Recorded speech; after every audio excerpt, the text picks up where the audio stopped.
இன்றைக்கி ரிவ்யூ பண்ண போகிற புக்கோட தலைப்பு வந்து சுவாமி விவேகானந்தரின் பார்வையும் பாரத பெண்மையும் நம் முன் இருக்கும் பாதை. இந்த டைட்டிலை பார்த்தாலே புக்கு டைட்டில் மாதிரி இருக்குது, தீசிஸ் டைட்டில் மாதிரி இருக்குது. அவங்க கூட ஃபஸ்ட்டு நான் சரவணன் நானும் பேசிகிட்டு இருக்கிறச்சே வந்து சுவாமி விவேகானந்தரின் பார்வையும் பாரத பெண்மையுமா, இல்லை பாரத பெண்மை முன்னாடி வந்துட்டு சுவாமி விவேகானந்தரின் பார்வை அப்புறம் வரணுமா அப்படிங்கிறத பற்றி கொஞ்சம் டிஸ்கஸ் பண்ணிகிட்டு இருந்தோம். ஒரு புக்கு இவ்வளோ பெரிய 192 பக்கத்துக்கு ஒரு புக்கு, 92 பக்கத்துக்கு ஒரு புக்கு எழுதியிருக்கிறவங்க அதை கொஞ்சம் யோசிக்காமல் வச்சுருப்பாங்களா அப்படின்னு கொஞ்சம் டவுட் இருந்தது. சுவாமி விவேகானந்தரின் பார்வை அது ஒரு கட்டம் முடிஞ்சு போச்சு, அவர் பார்த்துட்டாரு. அதுக்கப்புறம் பாரத பெண்மை அதுபடி நடக்குதா, இப்போ எப்படி இருக்குது, இனிமேல் என்ன பண்ணணும் அப்படிங்கிறச்சு அதுதான் பின்னாடி வரணும். இது முன்னாடி வரது கரெக்டாக தான் போட்டிருக்கிறாரு அப்படின்னு சொல்லிட்டு தோணுச்சு எனக்கு. இது ஆசிரியர் வந்து நிவேதிதா ரகுநாத் பிடே அப்படின்னு சொல்லிட்டு இவங்க விவேகானந்தா கேந்திராவில் இருக்காங்க, சென்னை ட்ரிப்ளிகன் விவேகானந்தா கேந்திரா, அங்கே கன்னியாகுமரி கேந்திராவில் இருக்காங்க. ஒரு கீ போஸ்ட் இருக்காங்கன்னு நினைக்கிறது, வைஸ் பிரசிடென்ட் ஒன்று இருக்காங்க. அவங்க இங்கிலீஷில் எழுதின புக்கு பேசிக்காக வந்து அவங்கள பற்றி இந்த குறிப்பெல்லாம் எதுவுமே இல்லை, இந்த தம்பட்டம்லாம் எதுவும் இந்த புக்கில் இல்லை. அந்த ஆசிரியர் பற்றியே ஒன்றும் போடல இதில். நான் ப்ரௌஸ் பண்ண வரைக்கும் நிறையா கல்வி, உமன்ஸ் இது அந்த மூமெண்ட்டு அந்த மாதிரி இதெல்லாம் கொஞ்சம் நிறையா ஒர்க் பண்ணிகிட்ருக்காங்க, பேக்ரவுண்ட் ஒர்க் நிறையா பண்ணிகிட்ருக்காங்க. அவங்க இங்கிலீஷ் எழுதின புக்கோட தமிழாக்கம் ஏபி சுந்தர் அப்படின்னு சொல்லிட்டு ஒருத்தர் வந்து தமிழாக்கம் பண்ணியிருக்காரு. நிறைய நேரங்கள் வந்து இங்கிலீஷ் படிக்கிறதே ஈஸியாக இருக்குமோ அப்படின்னு தோணிடும் சில தமிழாக்கத்தை பார்க்குறச்சே. ஆனால் இவர் தமிழில் கொண்டு அந்த சில ஸ்லாங்கிற யூசேஜ் வச்சு பார்க்குறச்சே இவங்க இங்கிலீஷில் இதை தான் எழுதியிருப்பாங்க அப்படிங்கிறத நம்மளால் புரிஞ்சிக்க முடியுது. அப்படியே வந்து பார்த்துட்டு இது பண்ணியிருக்கிறாரு. அப்புறம் முதல் பதிப்பு வந்து 2016, 192 பக்கம், 100 ரூபா புக்கு. மொத்தமே வந்து 3 அத்தியாயம் தான் இருக்குது. ஒன்று வந்து கடந்து வந்த பாதை, இந்திய பெண்மை, பாரத பெண்மை, சுவாமி விவேகானந்தரின் பார்வை, நம் முன் இருக்கும் பாதை. இதை மூணையும் அப்படியே ரிலேட் பண்ணிக்கோங்க. ஃபஸ்ட்டு வந்து கடந்து வந்த பாதை, இந்திய பெண்கள் எத்தகைய பாதையை கடந்து வந்திருக்காங்க, பாதை விலகல்களும் தடைகளும், என்னென்ன நடைபெற அப்டக்கிள்ஸ் அண்ட் டிஸ்ட்ராக்ஷன்ஸ் எங்கெங்கே எவ்வளோ இருந்திருக்குது. தேர்டு வந்து செல்ல வேண்டிய பாதை. இப்போ நம்ம இந்த where we are at cross ரோட்ஸ்னால் where we have to move ahead அப்படிங்கிறத பற்றி ஒரு பெண் தன்னோட பார்வையிலேருந்து எழுதியிருக்காங்க. அதனால் இங்கே சொல்கிற கருத்து எதுவும் என்னோடய கருத்து கிடையாது, அந்த பெண்ணோட கருத்து. அதனால் வந்து ஏதோ இது ஆண் ஆதிக்கத்தோடு நம்ம ஏதோ சொல்கிறோமோ அப்படின்னு தான் நம்ம நினச்சிக்க வேண்டாம். என்ன இன்றைக்கி நாடு பாஸ்ட் ஹிஸ்ட்ரி பற்றி சொன்னாங்க. அவங்க சொல்கிறது வந்து என்னென்னா, the thought process, progress and purpose of a society is measured by the pride of woman in the country, in a nation அப்படின்னாங்க. ஒரு நாடு போகிற திசையோ அதோட குறிக்கோளோ இல்லைன்னா அது முன்னேற்றமோ இல்லை அதோட சிந்தனைகளோ அது எதிர ரொம்ப வெளிப்படுதுன்னா அந்த நாட்டில் பெண்கள் எப்படி கவனிக்கப்படுகிறார்கள், பெண்கள் எப்படி மதிக்கப்படுகிறார்கள்ங்கிறத பொறுத்து தான் இருக்குது அப்படின்னு சொல்கிறாங்க. நம்ம கூட இப்போ பார்த்துருப்போம், ஒரு சமயம் கொஞ்சம் முன்னாடி வந்து தாமஸ் ரூட்டர்ஸ்னு ஒரு அது பேர் என்ன, ஒரு ஆய்வு நிறுவனம் அப்படின்னு சொல்லிக்கிறாங்க. என்ன அந்த ஆய்வு நிறுவனம்னு சொன்னவங்க என்ன பண்ணாங்க, உலகத்தில் 750 கோடி பேரில் ஒரு 548 எக்ஸ்பர்ட்ஸ், அது எக்ஸ்பர்ட்ஸ் வந்து கொட்டேஷனு, எக்ஸ்பர்ட்ஸை கேள்வி கேட்டு அதுதான் எப்படி ஆன்லைனில், இன்டர்நெட்டில், வாட்ஸ்அப்பில், ஃபோனில் இப்படியெல்லாம் கேள்வி கேட்டு பெண்கள் வாழ்வதற்கு மிகவும் பாதுகாப்பு இல்லாத நாடுகளில் முதலிடம் வைக்கிறது இந்தியா அப்படின்னு ஒரு அறிக்கை கொடுத்துருக்காங்க. வர ஆய்வெல்லாம் பயங்கர தரம் சிறந்ததாக வளர்ந்துட்டு இருக்குங்கிறது இது ஒரு பெரிய இது. 750 கோடி பேர் வந்து 548 பேரை எடுத்துகிட்டு உலகம் பூரா இருக்கிற 750 பேரில் அதுவும் இன்டர்நெட்டு அப்படி இப்படின்னு எல்லாம் ஆன்லைன்லேயே சர்வே எடுத்துகிட்டு இந்தியா தான் சேஃப் ஒஸ்ட் கண்ட்ரி அப்படிங்கிற மாதிரி ஒரு இது கொடுத்துருக்காங்க. இது ஒரு பக்கம் இருக்கட்டும். ஆனால் பார்த்தீங்கன்னா ஆக்சுவலாக பார்த்தீங்கன்னா நான் ஜஸ்ட்டு ஃபேக்ட்ஸ் சொல்கிறேன். யூஎஸில் வந்து ஒரு வருஷத்தில் வந்து 2.32 lakhs ரேப் நடக்குது, இந்தியாவில் 22,000 ரேப் தான் நடக்குது. அந்த நாடு முதலிடம் 10 ஒரு இடத்துல கூட இந்த கண்ட்ரி வரல. என்ன அதை நம்ம மைண்டில் வச்சுக்கணும். அப்புறம் ரேப் பர்சன்டேஜ் பார்த்திங்கன்னா இந்தியாவில் இருக்கிறதோட 80% வந்து இங்கிலாண்டில் ஜாஸ்தியாக இருக்குது. ஸ்வீடனில் 35, ஸ்வீடன் வந்து பெண் உரிமைக்கு பேர் பெற்ற நாடு, அங்கே வந்து 35% இந்தியாவோட ஜாஸ்தி இருக்குது ரேப் அந்த மாதிரி இதெல்லாம். ஆக்சுவலாக வந்து இந்தியாவில் வந்து நிறைய இது பதிவு செய்யப்படுறது போலீஸ் ஸ்டேஷனில் ரேப் பற்றிலாம் அப்படின்னு சொல்லுவாங்க. ஆனால் இந்த கண்ட்ரியில் வந்து லிவிங் டுகெதரோ இல்லை இதுவோ வந்து கூட போகிறதுனா ஒரு பெரிய விஷயமே கிடையாது. ஆனால் ரேப்புங்கிறதே வந்து ரேப்புக்குன்னு ஒருத்தங்க கம்ப்ளைண்ட் பண்ணுறதே கம்மியாக தான் இருக்கும். ஏன்னா அநேகமாக கூப்பிட்டா கூட போகிற மாதிரியான சுச்சுவேஷன்ஸ் இருக்கிற கண்ட்ரியில் வந்து அதெல்லாம் வந்து இன்னும் இதுவாக இருக்கும். அந்த கண்ட்ரியில் இதெல்லாம் கூட ஜாஸ்தி இருக்குது. ஆனால் அதில் தான் வந்து அந்த ரேப் இண்டெக்ஸில் அந்த தாமஸ் ரூட்டர்ஸ் ரிப்போர்ட்டில் வரல. ஆக்சுவலாக வந்து ஒரு 2013 வந்து கார்டியன் பத்திரிகையில் ஒருத்தங்க எழுதுகிறாங்க, எம்ஆர் ஓடில்னு ஒருத்தங்க அந்த நிர்பயான்னு ஒரு டெல்லியில் ஒரு ரேப் கேஸ் வந்து அது வந்து தலைப்பு செய்தியாச்சு. இது இந்தியாவில் தலைப்பு செய்தியாக இருக்குதுன்னா வந்து இந்தியாவில் பெண்களை எவ்வளோ தூரம் மதிக்கிறாங்க அப்படிங்கிறதுக்கு இது ஒரு உதாரணம். ஏன்னா எதோ ரேர் ஈவெண்ட்ஸை தான் வந்து தலைப்பு செய்தியாக போடுவாங்க. எப்போவுமே ரெகுலராக ரொட்டீனாக நடக்கிறது வந்து தலைப்பு செய்தி ஆகுது. நாய் மனுஷனை கடிச்சா தலைப்பு செய்தி கிடையாது, மனுஷன் நாயை கடிச்சா தான் தலைப்பு செய்தி. அது மாதிரி வந்து இந்த மாதிரின்னு போட்டிருந்தாங்க அப்படின்னு சொல்லியிருக்காங்க. சரி, அது விட்டுருவோம். நமக்கு இதெல்லாம் பார்க்குறச்சே நமக்கு என்ன தோணும், இந்தியா வந்து பெண்களையே ஒரு மதிக்காத கண்ட்ரி போல இருக்குது, குறை கேவலமான நாடு போல இருக்குது, பெண்ணுக்கு உரிமை இல்லை போல இருக்குது, அது இல்லை போல இருக்குது, இது இல்லை போல இருக்குது, இப்படின்னா நமக்கு நிறைய பிக்சர்ஸ் வரும் இந்தியாவை பற்றி. பட் அதெல்லாம் கொஞ்சம் ரொம்ப ஸ்ட்ராங்காக வந்து இவங்களோட ரைட்டிங்ஸில் தகர்த்துட்ருக்காங்க. வந்து ஆக்சுவலாக அவங்க சொல்கிறது என்னென்னா, வேர்ல்டு லெவலில் வந்து நார்மலாக வந்து உமன் வந்து 180 டிகிரிஸ் ஆப்போசிட்டில் ஒவ்வொரு இடத்துல இருக்காங்க. ஒரு பக்கம் என்னென்னா பரதா போட்டு முடிக்கிறது, எஜுகேஷனுக்கே ஸ்கூல் காலேஜ் இதுக்கெல்லாம் அனுப்பாமல் இருக்கிறது. இன்ஃபேக்ட் இப்போ ரீசெண்டாக பார்த்திங்கன்னா ஒரு நாட்டில் வந்து பெண்ணுக்கு கார் டிரைவிங் லைசன்ஸ் கொடுத்தது பெரிய தலைப்பு செய்தியாச்சு. குவைத்தில் வந்து 2500 பெண்கள் ஓட்டு போட வந்தாங்கிறது ஒரு பெரிய தலைப்பு செய்தியாச்சு. அந்த மாதிரிலாம் நடக்கிறது ஒரு பக்கம் நடந்துகிட்டு இருக்குது. இன்னொரு பக்கம் பார்த்திங்கன்னா, நான் எதை பற்றியுமே கவலைப்பட மாட்டேன், அடுத்தவனை பற்றி கவலைப்பட மாட்டேன், என்னை பற்றியே கூட கவலைப்பட மாட்டேன் அப்படின்னு ரொம்ப ஃப்ரீக் அவுட்டு, அதாவது ரொம்ப லிபரல்ஸாக சுற்றிட்டு இருக்கிறது ஒரு பக்கம் நடந்துகிட்டு இருக்குது. இது ரெண்டும் இருக்குது. இதுக்கு நடுப்புற இந்தியா ஒரு இடத்துல இருக்குது. வந்து every nation has a purpose and the nation progresses towards that purpose. எந்த கண்ட்ரிக்கும் அதுக்குன்னு ஒரு குறிக்கோள் இருக்குது. அந்த குறிக்கோள் நோக்கி தான் ஒவ்வொரு கண்ட்ரியும் நடந்துட்டு இருக்குது. அந்த பர்பஸை நம்ம புரிஞ்சுக்கிறோன்னா அந்த நாட்டை புரிஞ்சிக்க முடியாது, அந்த நாட்டோட மகளிரை புரிஞ்சிக்க முடியாது. அந்த பர்பஸை நோக்கி அவங்க இருக்காங்களா அப்படிங்கிறது தான் நான் அதுக்கு யார்சிக்கிறதா. ஒரு நாடு வளருதா, அந்த நாட்டு பெண்கள் நல்ல விதமாக இருக்காங்களா இல்லையா, நல்நிலையில் இருக்காங்களா, நல்ல விதமான வந்து கேரக்டர் சொல்ல நல்நிலையில் இருக்கிறார்களா அப்படிங்கிறத பற்றின அதுதான் யார்ஸ்டிக்காக இருக்கும் அப்படின்னு சொல்லிட்டு இவங்க சொல்கிறாங்க. அப்படி பார்த்தா நமக்கு வந்து மெயினாக அவங்க சொல்கிறது வந்து ரெண்டு பர்பஸ் தான் நம்ம நாட்டை பொறுத்த வரைக்கும் இருக்குது. ஒன்று வந்து hours is an integrate approach, எல்லாத்தையும் ஒருமித்த பார்வை. இந்த இந்த இந்த வந்து அதாவது எப்படின்னா தட் யூ ஆர்னு சொல்லுவாங்க, அதுதான் நீ அப்படின்னு சொல்லிட்டு சொல்லுவாங்க. எல்லாத்துலேயுமே வந்து இந்த பிரம்மமோ இல்லை படைப்பு எல்லாமே சிருஷ்டியோட ஒரு அங்கம் தான்.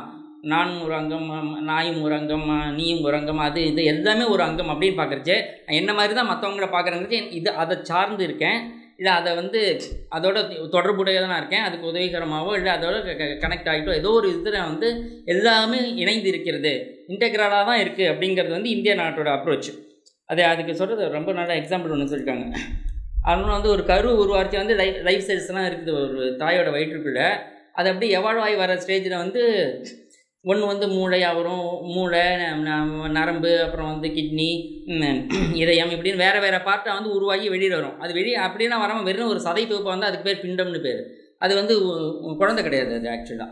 அப்படி அந்த மாதிரி இருக்கிறச்ச வந்து அதே மாதிரி தான் வந்து நம்மளும் வந்து எல்லாமே வந்து அது மாதிரி நம்மளோட தத்துவமே என்னென்னா அண்டத்திலே பிண்டம் உள்ளது, பிண்டத்திலே அண்டம் உள்ளதுன்னு சொல்லிட்டு ஒரு கான்செப்ட் வந்து திருமூலர் கூட சொல்லுவார். அது மாதிரி வந்து நம்ம அந்த மாதிரி தான் இருக்கோம்.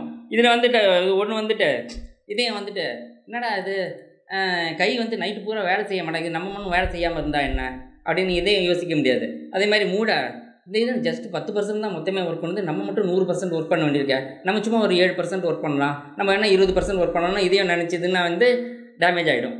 இதே மாதிரி தான் வந்து இங்கே இந்த படைப்பின் சிருஷ்டியில் வந்து ஒவ்வொன்றுக்கு ஒரு காம்ப்ளிமெண்ட்ரியாக இருக்கிறச்சே அது பண்ணுறதே நான் நான் ஏன் அதை பண்ணணும், அது பண்ணலையே நான் ஏன் பண்ணணும், அது பண்ணதே நான் ஏன் பண்ணக்கூடாது அப்படிங்கிற கேள்வியே கிடையாது. ஒன்றுக்கு வந்து மியூச்சுவலி வந்து ஒரு மாதிரி கிவ் அண்ட் டேக்கில் தான் இருக்குது அப்படின்னு சொல்லி it is not competitive but cooperative அப்படிங்கிற மாதிரி அந்த ஒரு கான்செப்ட் கொண்டு வராங்க.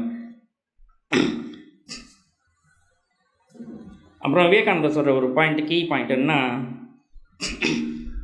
சோல் ஹேஸ் நோ ஜெண்டர் அப்படின்னு சொல்லியிருப்பார்.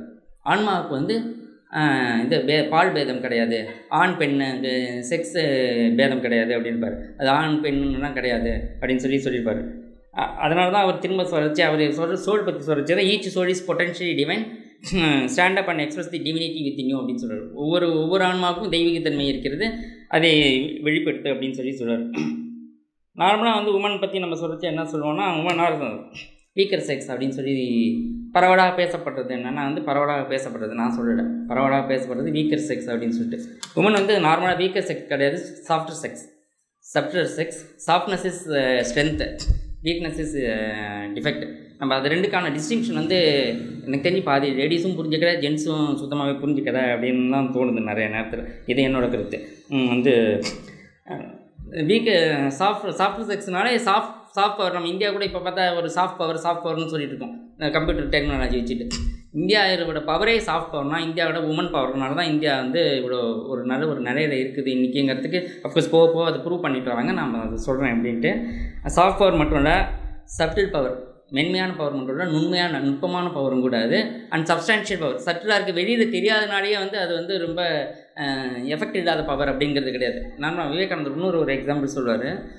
இந்தியாவோட தாக்கம் உலகத்துக்கு மேலே எப்படி இருக்குன்னா, காலையில் எப்படி அந்த பனித்துளி விழுந்து வந்து இந்த மலர்களை மலர் செய்யுதோ, நிறைய மலர்கள் மலர் செய்யுதோ, அந்த மாதிரி வந்து சத்தம் இல்லாமல் ஆர்ப்பாட்டம் இல்லாமல் இருக்கும், ஆனால் நிறைய மலர்கள் மலர் செஞ்சுட்டே போகும். இந்தியாவோட எஃபெக்டே அப்படி தான் உலகத்து மேலே, இந்த மனித மனங்கள் மேலே அப்படின்னு சொல்கிறார். பெண்களோட இதுவும் அப்படி தான், அவங்க இதுதான் செய்கிறாங்கன்னு தெரியாது, ஆனால் வந்து நிறைய சின்ன சின்ன மாறுதல்களை டக்குன்னு பண்ணிகிட்டே போயிட்டுருப்பாங்க அப்படிங்கிற மாதிரி இவங்க சொல்கிறாங்க. அப்புறம் ஆஃப்கோர்ஸ் இது சொல்லிச்சு வந்து கான்செப்ட் ஆஃப் அர்த்தநாரீஸ்வரா பற்றி சொல்கிறாங்க. இந்தியா இந்தியா எப்படி பெண்களை பார்த்தது அப்படிங்கிறதுக்கு இது சொல்லிச்சு வந்து அர்த்தநாரீஸ்வரா கான்செப்ட் பற்றி ஒன்று சொல்கிறாங்க. ஆக்சுவலாக இந்த திருவிளையாடல் ஒரு பாட்டு கூட வரும், ஃபேமஸ் பாட்டு. ஆண் பாதி பெண் பாதி என்றானவன், அவை ஒன்று தான் என்று சொன்னானவன், தான் பாதி உமை பாதி கொண்டானவன், சரிபாதி பெண்மைக்கு தந்தானவன். சரிபாதி பெண்மைக்கு தந்தானா இல்லைன்னு எடுத்துக்கிட்டாங்களாங்கிறது தான் வித்தியாசம். But it is a fact. Ardhanarishvara concept நம்ம வேர்ல்டு வேறு எந்த பிலீஃப் சிஸ்டத்திலையும் பார்க்க முடியாது, நம்ம ஃபைட் சிஸ்டத்திலையும் நம்ம பார்க்க முடியாத கான்செப்ட் அர்த்தநாரீஸ்வரருங்கிறது. அது ஒரு பாயிண்ட்டு. இன்னொன்று பொதுவாகவே பார்த்திங்கன்னா இந்தியாவில் வந்து எல்லாமே மேல் கடவுள்லாம் பார்த்தா இந்த நார்மலாக நம்ம தான் இப்போ வந்து இங்கே தான் இப்போ தான் லேடிஸ்லாம் வந்து பின்னாடி வந்து ஹஸ்பண்ட் பேரை சேர்த்துக்கிறாங்க. சார் ராஜேஸ்வரி சண்முகம், சகுந்தரா சீதாராமன், சகுந்தரா கோதன் ராமன் அதுலேன்ட்டு. ஆனால் நம்ம காடு எல்லாமே பெரும்பாலும் பார்த்திங்கன்னா தன்னோட மனைவி பேர் முன்னாடி போட்டிருப்பாங்க. சீதாராமன், இல்லை ஜானகிராமன், ராதாகிருஷ்ணன், உமாமகேஸ்வரன், லக்ஷ்மி நரசிம்மன். இப்படி பார்த்திங்கன்னா எல்லாமே பார்த்திங்கன்னா நம்ம வந்து காடை பொறுத்த வரைக்கும் பார்த்தா அவங்களுக்கு அந்த பேதம் இருக்கிற மாதிரி தெரியல. அந்த ஸ்டேஜில் தான் நம்ம காடுங்கிறது வந்து ஒரு ஹையர் ஸ்டேஜ்னு நம்ம வச்சுருந்தோம்னாக்கா. ஆனால் இந்த பேதங்கள்லாம் அதுக்கப்புறமா தான் வெளில வருது, அதுக்கான காரணங்களும் சொல்கிறாங்க. அப்புறம் வந்து ஆக்சுவலாக நம்ம இதில் பார்த்திங்கன்னா கூட தெரியும், மயிலாப்பூர் கர்ப்பாம்பாள் கோயிலுக்கு போனீங்க, கபாலீஸ்வரர் கோயில் தான் பேர்.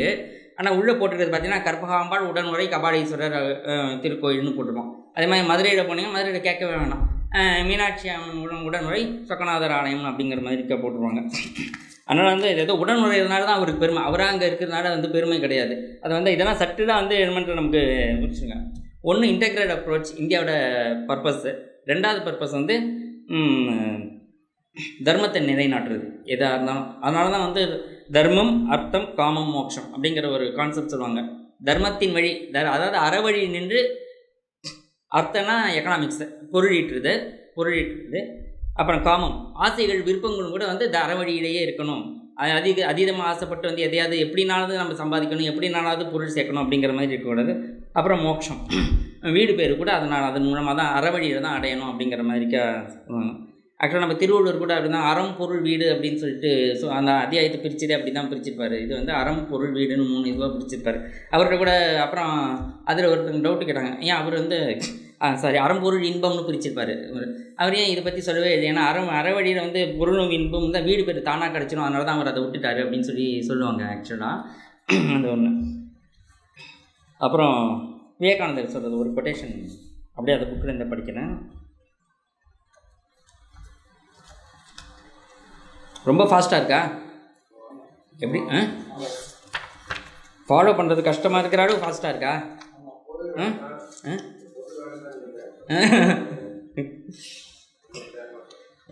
இது அந்த சொல்லிடலாம். அப்புறம் நான் அப்படி சொன்னேனே, அது அப்போ புரியலையா அப்படின்னு தெரிஞ்சு சமாளிச்சேன்.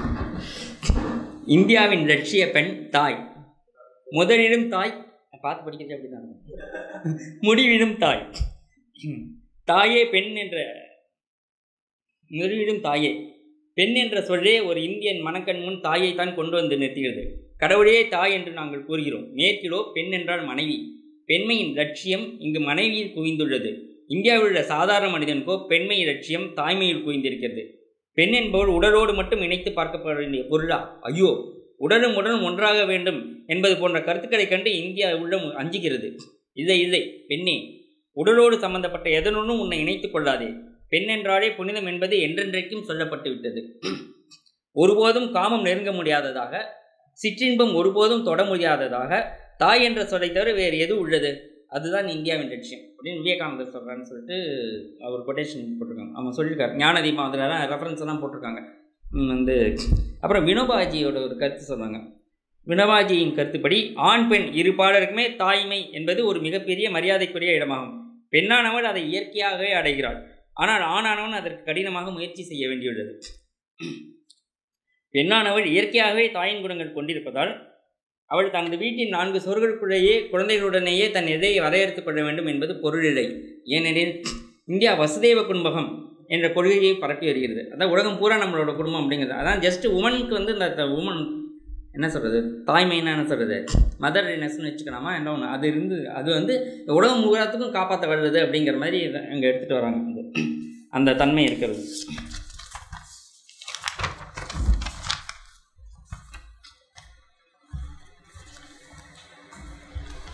அப்புறம் பெண்ணால் மட்டும்தான் வந்து அந்த தர்மத்தை எஸ்டாப்ளிஷ் பண்ண முடியும். உலகம் பூரா உலகம் பூராவும் ஒரு அறநிலை சமநிலை எப்போ உருவாக்க முடியும்னா அது பெண்ணால் மட்டும்தான் முடியும் அப்படின்னு சொல்லிட்டு சொல்கிறாங்க. ஆக்சுவலாக வைரமுத்து ஒரு பாட்டு சொல்லியிருப்பார். பவித்ரான்னு ஒரு படம், ரொம்ப கேட்டிருக்க மாட்டோம் அந்த பாட்டெல்லாம், நல்ல பாட்டெல்லாம் வந்து படம் ஒளிபரப்ப மாட்டாங்க.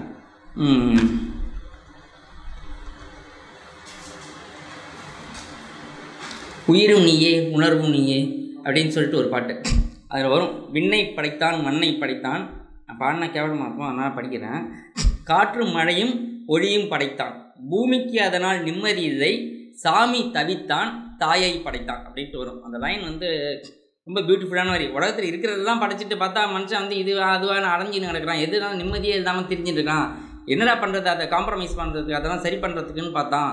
உடனே வந்து தாயை படைச்சிட்டாரு இறைவன் அப்படின்னு சொல்லிட்டு கடவுள் நம்பிக்கை இல்லாத ஒரு கவிஞர் எழுதியிருப்பார் இந்த பாட்டை வந்து. அது ஒன்று. ஆக்சுவலாக இன்னொரு பாட்டில் கூட வரும், நதியே நதியே காதல் நதியே நீயும் பெண் தானேங்கிற பாட்டில் கூட நீர் நினைத்தால் பெண் நினைத்தால் கரைகள் யாவும் கரைந்து போகக்கூடும் அப்படிங்கிறது. எந்த பிளாக்ஸ் இருந்தால் கூட வந்து அதெல்லாம் வந்து ரொம்ப சர்வசாதாரணமாக வந்து பெண்ணை வந்து அதை சரிப்படுத்திட முடியும் அப்படிங்கிற மீனிங் எழுதியிருப்பார். அதை தான் அதோட மேனிஃபெஸ்டேஷனாக தான் நான் அந்த பாட்டெல்லாம் இந்த கருத்தோட மேனிஃபெஸ்டேஷனாக தான் பார்க்குறேன். கொஞ்சம் இப்போ இருக்கிறவங்களுக்கு புரியறதுக்காக அந்த பாட்டெல்லாம் கொஞ்சம் சொல்ல வேண்டியதாக இருக்குது. அது அந்த புக்கில் இல்லை. இந்த இன்ஹரண்ட் குட்னஸையும் அதோட கெப்பாசிட்டியும் அவங்க புரிஞ்சுக்கிட்டாங்கன்னா, லேடிஸ் புரிஞ்சுக்கிட்டாங்கன்னா, உமன் புரிஞ்சுட்டா there will be peace and harmony throughout the world அப்படிங்கிற மாதிரி அவங்க சொல்கிறாங்க. 22 அதுக்கும் ஒரு நல்ல லைன் சொல்லியிருப்பாங்க. இந்த புக்கில் அந்த என்னென்னா ட்ரான்ஸ்லேஷனாக இருந்தால் கூட சாய்ஸ் ஆஃப் தி வேர்ட்ஸ் வந்து ரொம்ப எக்ஸலண்ட்டாக இருக்குது. ஆக்சுவலாக இந்த ட்ரான்ஸ்லேஷனும் சரி, இதை படிக்கிறச்சு எனக்கு இங்கிலீஷ் புக்கையும் படிக்கணும் அப்படிங்கிற மாதிரி ஆர்வம் வந்தது. ஆக்சுவலாக அவங்க அதை அப்படி எப்படி எழுதியிருந்தால் நம்ம இதையும் அந்த அளவு பண்ணியிருப்பாங்க அப்படின்னு சொல்லிட்டு.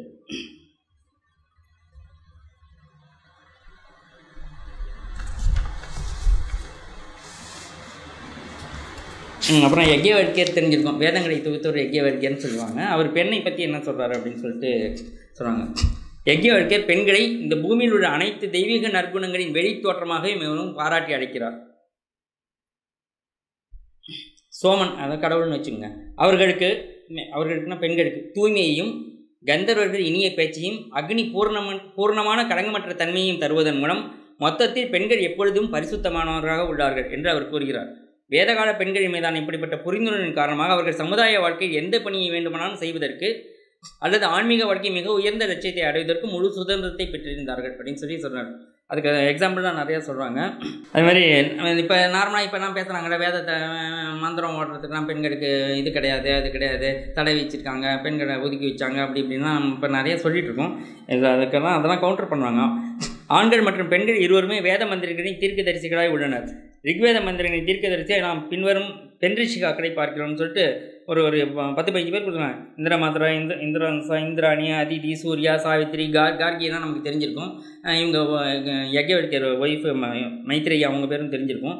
யாமி, ஷாஷி, இது மாதிரி ஒரு வரிசையாக ஒரு லிஸ்ட்டு கொடுத்துட்டு வராங்க. அப்புறம் நமக்கு டைம் இருந்தால் 7 முக்காலுக்கு அப்புறம் 7:30 அப்புறம் நான் அவங்களாம் பேர் தான் சொல்கிறேன் என்னக்கா அப்படின்னு சொல்லியிருக்காங்க.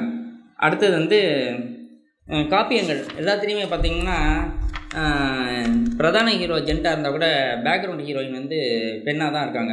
ராமாயணத்தில் சீதை இல்லைன்னா ராமாயணம் இல்லை, அது க்ளோஸு. அதுமாதிரி திரௌபதி இல்லைன்னா மகாபாரதம் இல்லை, அது க்ளோஸு. நம்ம தமிழ்நாட்டிலலாம் எடுத்துட்டிங்கன்னா கண்ணகி இல்லைன்னா சிலப்பதிகாரம் இல்லை, அது க்ளோஸு. மணிமேகலை இல்லைன்னா மணிமேகலை இல்லை, அது க்ளோஸு. தமிழ்நாட்டில் 5 காப்பியத்தில் வந்து சிவகை சிந்தாமணி தவிர பாக்கி 4மே பெண்மை முதன்மைப்படுத்தின காப்பியங்கள் தான் தமிழ்நாட்டில் பார்த்தீங்கன்னாக்கா. வந்து ராமாயணத்தில் வர உமனோட பொட்டென்ஷியல் பற்றி ஒன்று சொல்லியிருக்காங்க. அதை அப்படியே படிக்கிறேன். சீதை ராவணன் தந்து பெரும் செல்வத்தை காட்டியும் ராவணன் தந்து பெரும் செல்வத்தை காட்டியும் சீதையை மகாராணியாக்குவதாக உறுதியளித்த போதும் அவனை போன்று ஒரு அழகான நபருடன் உலக இன்பங்கள் மிகவும் நன்றாக அனுபவிக்கலாம் என்ற நிலையிலும் ராவணனால் விரிக்கப்பட்ட எந்த வழியிலும் விழவில்லை. சுலபத்தில் வெல்ல முடியாததாகவும் நெருங்க முடியாததாகவும் உள்ள இலங்கையை அடைந்து ராமன் தன்னை மீட்டுச் செல்வதற்குரிய சாத்தியக்கூறுகளே இல்லை என்று தெரிந்த போதும் சீதை தன் நிலையில் உறுதியாக நின்றாள். ராவணனாலோ அவனுடைய ராட்சசிகளாலோ தங்களது பயங்கர அச்சுறுத்தல்கள் மூலமாக சீதையை பயமுறுத்த இயலவில்லை. அது அந்த கிரிட்டுக்கு சொல்கிறாங்க. ஒரு பெண் எவ்வளோ கிரிட்டோட நினச்சா இருக்க முடியும் அப்படிங்கிறதுக்கு அது ஒரு எக்ஸாம்பிளாக சொல்லியிருக்காங்க.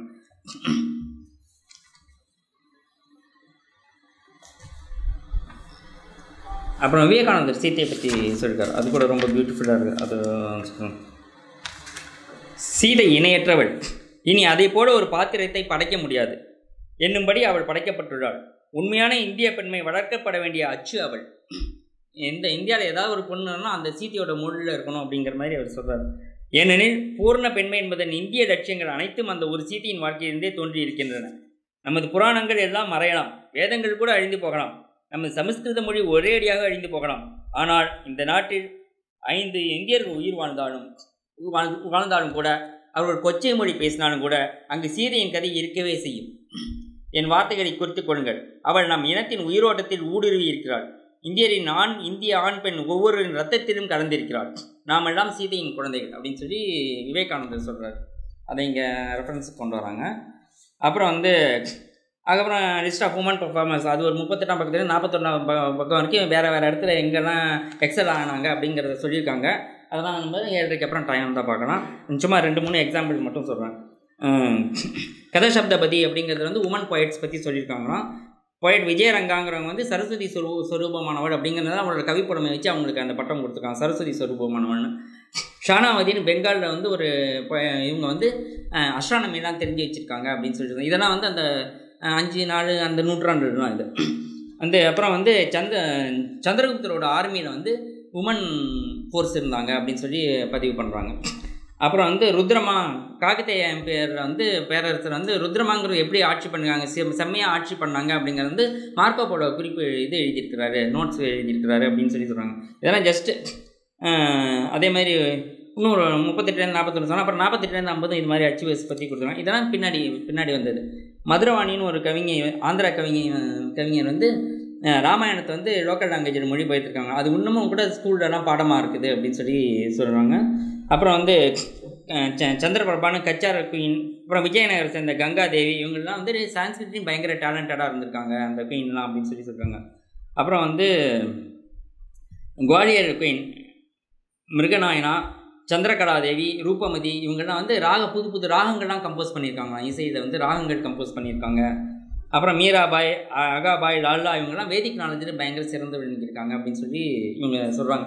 இந்த மாதிரிலாம் பெண்கள் இருந்திருக்காங்க அந்த காலத்தில். இதெல்லாம் நம்ம பெண்களுக்கு படிப்பு மறுக்கப்பட்டது, இது மறுக்கப்பட்டது, அடுப்படியிலே இது பண்ணியிருந்தாங்க. அதெல்லாம் அது நம்ம பாரத பண்டைய கலாச்சாரத்தில் அதெல்லாம் கிடையாது. எல்லா விஷயத்தையும் அவங்க முன்னிருந்திருக்காங்க அப்படிங்கிறத சொல்கிறதுக்கு இதெல்லாம் நான் சொன்னது சில எக்ஸாம்பிள்ஸு. இது கிட்டத்தட்ட ஒரு 50-60 பக்கம் வரைக்கும் இந்த மாதிரி போகுது எக்ஸாம்பிள்ஸு. ஓகேவா? எது டிஸ்ட்ராக்ஷன்ஸ் அண்ட் அப்டக்கிள்ஸ் எங்கெங்கெல்லாம் வந்தது.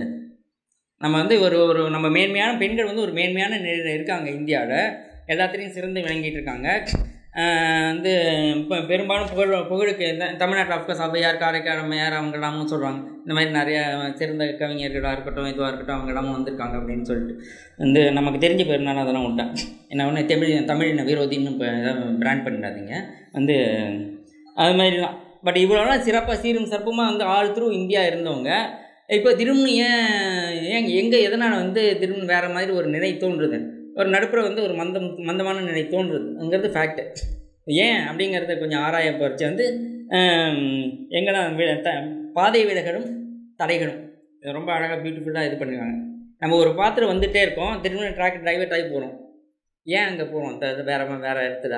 அதே மாதிரி நம்ம போகிற பாதையிலே டொப்புன்னு தடையில் விழுந்துன்னு போகிறோம் அப்படின்னா என்ன காரணங்கள் அப்படிங்கிறதுக்கு அது கொஞ்சம் ரீசன்ஸ்லாம் சொல்லியிருக்காங்க.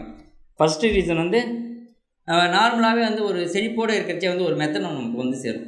ஜென்ரலாக நம்ம எல்லாத்துலேயும் சிறந்துருந்தோம், இதுவாக இருந்தோம்னா ஆட்டோமேட்டிக்காக ஒரு மெத்தனம், ஒரு மழை ஏறுறோம், ஒரு எக்ஸசைஸ் வச்சோம்னு ஏறி முடிஞ்சது போய் அப்படியே ஆஸ்வாசப்படுத்திட்டு உட்காந்துருவோம். அதுக்கப்புறம் புசுன்ட்டு அப்புறம் அதுக்கு மேலே ஏறணுமான்னு கொஞ்சம் யோசிப்போம். அதான் இவ்வளோ தூரம் ஏறிட்டோமே, இன்னும் கொஞ்சம் ஏறணுமா அப்படின்ட்டு யோசிப்போம். அந்த மாதிரி சிந்தனையில் கொஞ்சம் ஒரு குழப்பம் வர்றது இயற்கை, இல்லை ஒரு மெத்தனம் வர்றது இயற்கை. அந்த மெத்தனம் அது முதல் காரணம். ரெண்டாவது வந்து புத்திசம் வந்தப்போ என்ன சொன்னாங்க, சன்னியாசம் தான் இந்த ரொம்ப சிறந்த ஆர்டர், அதனால் வந்து எல்லாருமே சன்னியாசி ஆகணும் அப்படிங்கிறது வந்து ரொம்ப அது ஒரு முக்கியமானதாக கருதப்பட்டது. நரகத்தின் வாசல் எதுன்னா பெண் அப்படின்னு சொல்லிட்டு அப்படிலாம் வந்து அவங்க விளக்கம் கொடுக்க ஆரம்பித்தாங்க. புத்த பிக்கு அப்படிலாம் கொடுக்க ஆரம்பிக்கிறச்சு என்ன ஆகுது, இவன் வந்து பெண்ணுங்கிறதே ஒதுக்கப்பட வேண்டியது தான் போல இருக்குது, நம்ம வந்து அந்த பெண் கிட்ட வந்துட்டால் நம்ம இது துறை வரமோ இதெல்லாம் போயிடும் அப்படிங்கிற ஒரு ஃபீலிங்க்கு நிறைய பேர் வர ஆரம்பித்தாங்க. அது ஒரு காரணம். அஃப்கோர்ஸ் முகல் இன்வேஷன் அது எல்லாருக்குமே தெரியும். அப்புறம் வந்து அவங்க நிறைய உமனை கடத்திட்டு போனது, சீரழிச்சது, அது இதெல்லாம் நிறைய நடந்திருக்குது. அது அப்போ நார்மலாக வந்து ஒரு சமூகத்தில் வந்து ஒரு அக்ரெஷன் வருது. நம்மளே பார்த்துருப்போம். இப்போ 2015 வெள்ளம் வந்தது, வீட்டுக்குள்ளே வெள்ளம் வரப்போகுது அப்படின்னா நம்ம எது ரொம்ப முக்கியம், ரொம்ப பத்திரமா பாதுகாக்க வேண்டியது அதை தான் எடுத்துகிட்டு ஓடுவோம், மாடிக்கு ஓடுவோம். எல்லாம் வீட்டில் இருக்கிற பண்ணாமல் டிவிலாம் விட்ருவோம். அட்லீஸ்ட் இதில் இருக்கிற ஹார்ட் டிஸ்க்கை மட்டுமாதிரி எடுத்துகிட்டு ஓடலாமா, சிஸ்டத்தில் இருக்கிறதா அப்படின்ட்டு யோசிப்போம். லேப்டாப் இருந்தால் அதை எடுத்துகிட்டு ஓடலாமான்ட்டு யோசிப்போம். எது வந்து நமக்கு அப்போ முக்கியமான நாட்டு ஏதாவது முக்கியம்னு நம்ம கருதினா அதை எதாவது அதை எடுத்துகிட்டு போகணும்னு யோசிப்போம். அதுமாதிரி இந்த மாதிரி ஒரு ஆன்சராட் ஒன்று வெளியிலேருந்து வரைச்சி ஒரு இன்வேஷனுங்கிற ஃபார்மில் வரைச்சி எது முக்கியமாக இருக்கோ அதை பத்திரமா வச்சு பாதுகாக்கணும்னு நினைக்கிறாங்க. அப்போ வந்து பெண்கள் வந்து பாதுகாக்கணும், பெண்கள் ரொம்ப பத்திரமான பாதுகாக்கப்பட வேண்டியவர்கள்னு நினைக்கிறாங்க. அதனால் அப்போ கொஞ்சம் வந்து ரிசீட் ஆகுது, பெண்கள்ங்கிறது வெளியில் வராமல் இருக்கிறதுக்கான இது வருது. அதனால தான் வந்து சைல்டு மேரேஜே வந்ததுனாமே கூட அதோட விளைவாக தான் வந்தது அப்படின்னு சொல்லி சொல்கிறாங்க. இல்லைன்னா மேரேஜ் கவர்ந்துட்டு போகிறது, இல்லை மேரேஜ் இது துறவிகள் ஆனதுக்குமே நிறையா வந்து அந்த சின்ன வயசுலேயே அவங்கள கூட்டு போயிடுவாங்க துறவரத்துக்கு ஜென்ஸை. ஆனால் சின்ன வயசில் பிடிச்சி கல்யாணத்தை பண்ணி வச்சுட்டு இந்த வேலை நீ அப்புறமா ஏதாவது இது பண்ணிக்கன்னு சொல்லிட்டு அந்த மாதிரி இருக்கா. அது ஒரு அப்புறம் ஈவன் வந்து இன்னொன்று நம்ம பிரிட்டிஷ் வந்தப்புறம் இன்னும் நல்லா பிரமாதமாக ஜெகஜோதியாக நடந்தது பெண்களை இந்த மாதிரிலாம் இது பண்ணுறதுன்னு. அதில் ஒன்று என்ன சொல்கிறாங்க வந்து, இவர் வந்து சத்திங்கிறது வந்து ராஜபுத்திர 4500 பெரிய ஜாதிகள் இருக்குது இந்தியாவை பொறுத்த வரைக்கும். அந்த 4500 ராஜபுத்திரர்கிட்டையும் குலின் பிராமின்ஸ்னு பெங்காலில் இருக்காங்க. அவங்க 2 பேர் 2 சமூகத்தில் மட்டும்தான் சதிங்கிறது உடன்கட்டை ஏறுதல், அதுவும் அவங்க விருப்பப்பட்டு உடன்கட்டை ஏறுறதுங்கிறது இருந்தது. அது போய் அது ஒரு இந்தியாவிலேயே ஒரு வெறும் தவறு, இந்தியாவிலேயே இருக்கிற பழக்கங்கிற மாதிரி அதை ப்ரொஜெக்ட் பண்ணி விட்டாங்க. அதாவது பெண்களுக்கு நம்ம ஒரு கேடு தான் விளைவிக்கிறோம் இந்தியாவில் அப்படிங்கிற மாதிரி அது ஒரு ப்ரொஜெக்ட் பண்ணாங்க அப்படின்னு சொல்லி புக்கில் சொல்கிறாங்க. அப்புறம் இன்னும் ஃபைனஸ்ட் பாயிண்ட், அஃப்கோர்ஸ் இது தரம்பாடு புக்லையும் படிச்சிருக்கேன். வந்து லேண்ட் அண்ட் வாட்டர் வந்து 50% வந்து பொதுமக்கள் உபயோகத்துக்காக பொதுமக்களே நிர்வகித்து வந்து அவங்க உபயோகத்துக்காக பயன்பாட்டுக்காக ஒரு நிலம் இருக்குன்னா அதில் வந்து அதில் 50% நிலம் உழுது அதெல்லாம் வந்து பொதுமக்கள் பயன்பாட்டுக்கு அன்னதானம் கொடுக்கறதுக்கு, இல்லைன்னா வேறு ஏதோ ஒன்று கல்விச்சாலைக்கு அதுக்கு இதுக்கு அப்படிலாம் இருக்கும். அது பிரிட்டிஷ் வந்ததும் என்ன பண்ணாங்க, அது 50% ஃபார் பப்ளிக் யூட்டிலிட்டிங்கிறத மாற்றி 5% தான் பப்ளிக் யூட்டிலிட்டிக்கு. சரி இதெல்லாம் எங்களுக்கு கிடைக்காம போமே, அதுக்குன்னா நான் வந்து நான் ஸ்கூல் கட்டித்தரேன், நான் உனக்கு பிடபிள்யூடி வச்சு தரேன், உனக்கு தண்ணியை நான் வசதி பண்ணித்தரேன். எப்போ ஆமை புகுந்த வீடு, அமீனா புகுந்த வீடு, அரசு புகுந்த வீடு எல்லாமே உருப்படாமல் போன மாதிரி இதெல்லாம் உருப்படாமல் போயிடுச்சு நமக்கு. அப்புறமா எஜுகேஷனும் அதுக்கப்புறம் இதாகிடுச்சு. எப்போ மக்களோட இதாக இருக்கிறச்சே டிஸ்ட்ரிபியூஷனில் இருக்கிறச்சே அதெல்லாம் வந்து ஒரு ஃபேர் டிஸ்ட்ரிபியூஷனாக இருக்கும், ஒருத்தர் தெரிஞ்சவங்களாக இருப்பாங்க. அந்த மாதிரி இருந்தது. எல்லாம் எங்கே இருந்தாலும் ஒரு சில அத்துமீறல்கள் இதெல்லாம் நடக்கும். பட்டு இங்கே என்னாச்சு வந்து இது அவனே கவர்மெண்ட்டே எடுத்துக்கிட்டதுனால வந்து இந்த ஒரு ப்ராப்ளம் வந்தது. அவங்க வந்து இவங்க இந்த இதெல்லாம் பர்ஃபார்ம் பண்ண முடியாது, பர்ஃபெக்டாக பர்ஃபார்ம் பண்ண முடியாது ஒரு நிலைமை வந்தது அப்படின்னு. அப்புறம் அஃப்கோர்ஸ் மெக்காலே தெரியும், மெக்காலே வந்து ரூம் போட்டு யோசிச்சதில் முக்கியமான ஆள் வந்து லார்டு மெக்காலே அப்படின்னு சொல்லிட்டு ஒருத்தர் இந்தியாவுக்கான கல்விக் கொள்கை அவர் தான் வடிவமைக்கிறாரு. Train a batch of interpreters in English, they will be Indian in colour, English in taste, opinion and morals. நமக்கு மொழிபெயர்ப்பான நம்மளால் இந்த நாடு கூட ஆன முடியல, இங்கே உயர்ந்த சமூகம் அப்படின்னு நினைக்கிறதாவது மக்கள் வந்து ஃபாலோ பண்ணுற மாதிரி இருக்குது. அதனால் அவங்கள வந்து நம்மளோட மொழிபெயர்ப்பாளர்களாக ஆக்கிட்டோன்னா அவங்க வந்து நம்மளோட அப்பவும் பாருங்கள் அவனுக்கு திமிர் பாருங்கள், நிறத்தில் வந்து இந்தியன் ஆகும், அவன் கருப்பாக தான் இருப்பான், நான் பாவம் அப்போனா ஃபேர் அண்ட் லவ்லி வரல, போட்டாலும் கருப்பாக தான் இருக்காங்க, அது வேறு விஷயம். வந்து நிறத்தில் வந்து இந்தியனாகவும் சிந்தனை ரசனை கருத்துக்கள் இதெல்லாம் வந்து அந்நியனாகவும் வெள்ளக்காரனாகவும் மாறிடும். அப்புறம் அவன் சொன்னது தான் மக்கள் எல்லாம் சரின்னு கேட்க ஆரம்பிச்சிடுவாங்க அப்படின்னு சொல்லிட்டு சொல்கிறாரு. அண்ட் அது ரொம்ப பர்ஃபெக்டாக ஒர்க் ஆச்சுங்கிறது இந்தியாவை பொறுத்த வரைக்கும் அது இது பண்ணவே தேவையில்லை. அப்புறம் இன்னொரு கருத்து என்னென்னா, அவங்களோட கோட்பாடுகளே என்னென்னா இங்கிலீஷ் மேனோட கோட்பாடுலேயே வந்து கடவுள் முதல்ல ஆணை படைத்தார், அப்புறம் ஆணோட விழா எழும்புலேருந்து பெண்ணை வந்து ஆணின் என்ஜாய்மெண்ட்டுக்காகவும் படித்தார் அப்படிங்கிறது வந்து அது அவங்க கோட்பாடு. பெண் வந்து ஒரு போகப் பொருளாகவோ போதைப் பொருளாகவோ தான் பார்க்கப்படணும், அதுக்கு மேலே அதுக்கு மரியாதை கொடுக்க தேவையில்லை. பெண் வந்து ஒரு பொருள், அது ஞாபகம் வச்சுக்கணும். பெண் வந்து ஒரு உயிரும் ஜீவனும் உள்ள ஒரு ஆன்மா கிடையாது. பெண் வந்து ஒரு பொருள், ஆண் அனுபவிப்பதற்காக சுகிப்பதற்காக ஏற்பட்டப்பட்ட பொருள் அப்படிங்கிறது தான் அவங்களோட கோட்பாடாக இருந்தது. அது அந்த லைனில் தான் நீங்கள் நிறையா அதுக்கப்புறம் போக போக இப்போ இருக்கிற இந்த இதில் நான் எக்ஸாம்பிள் சொல்கிறேன் புரியும் உங்களுக்கு. அப்புறம் இது இப்படி ஆச்சு பிரிட்டிஷ் பீரியட் இதெல்லாம் இருக்குது. இந்த மாதிரி சிந்தனைகள் பரவ ஆரம்பிக்கிடுச்சு.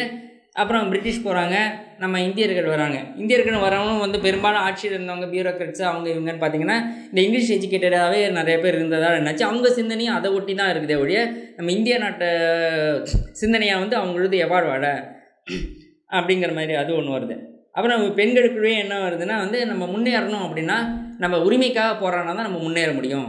நம்ம வந்து நம்ம மட்டும் தியாகம் பண்ணுறோம், இதை பண்ணுறோம், விட்டு கொடுக்குறோம், அது இதுனாக்கா வந்து நம்ம முன்னேற முடியாது.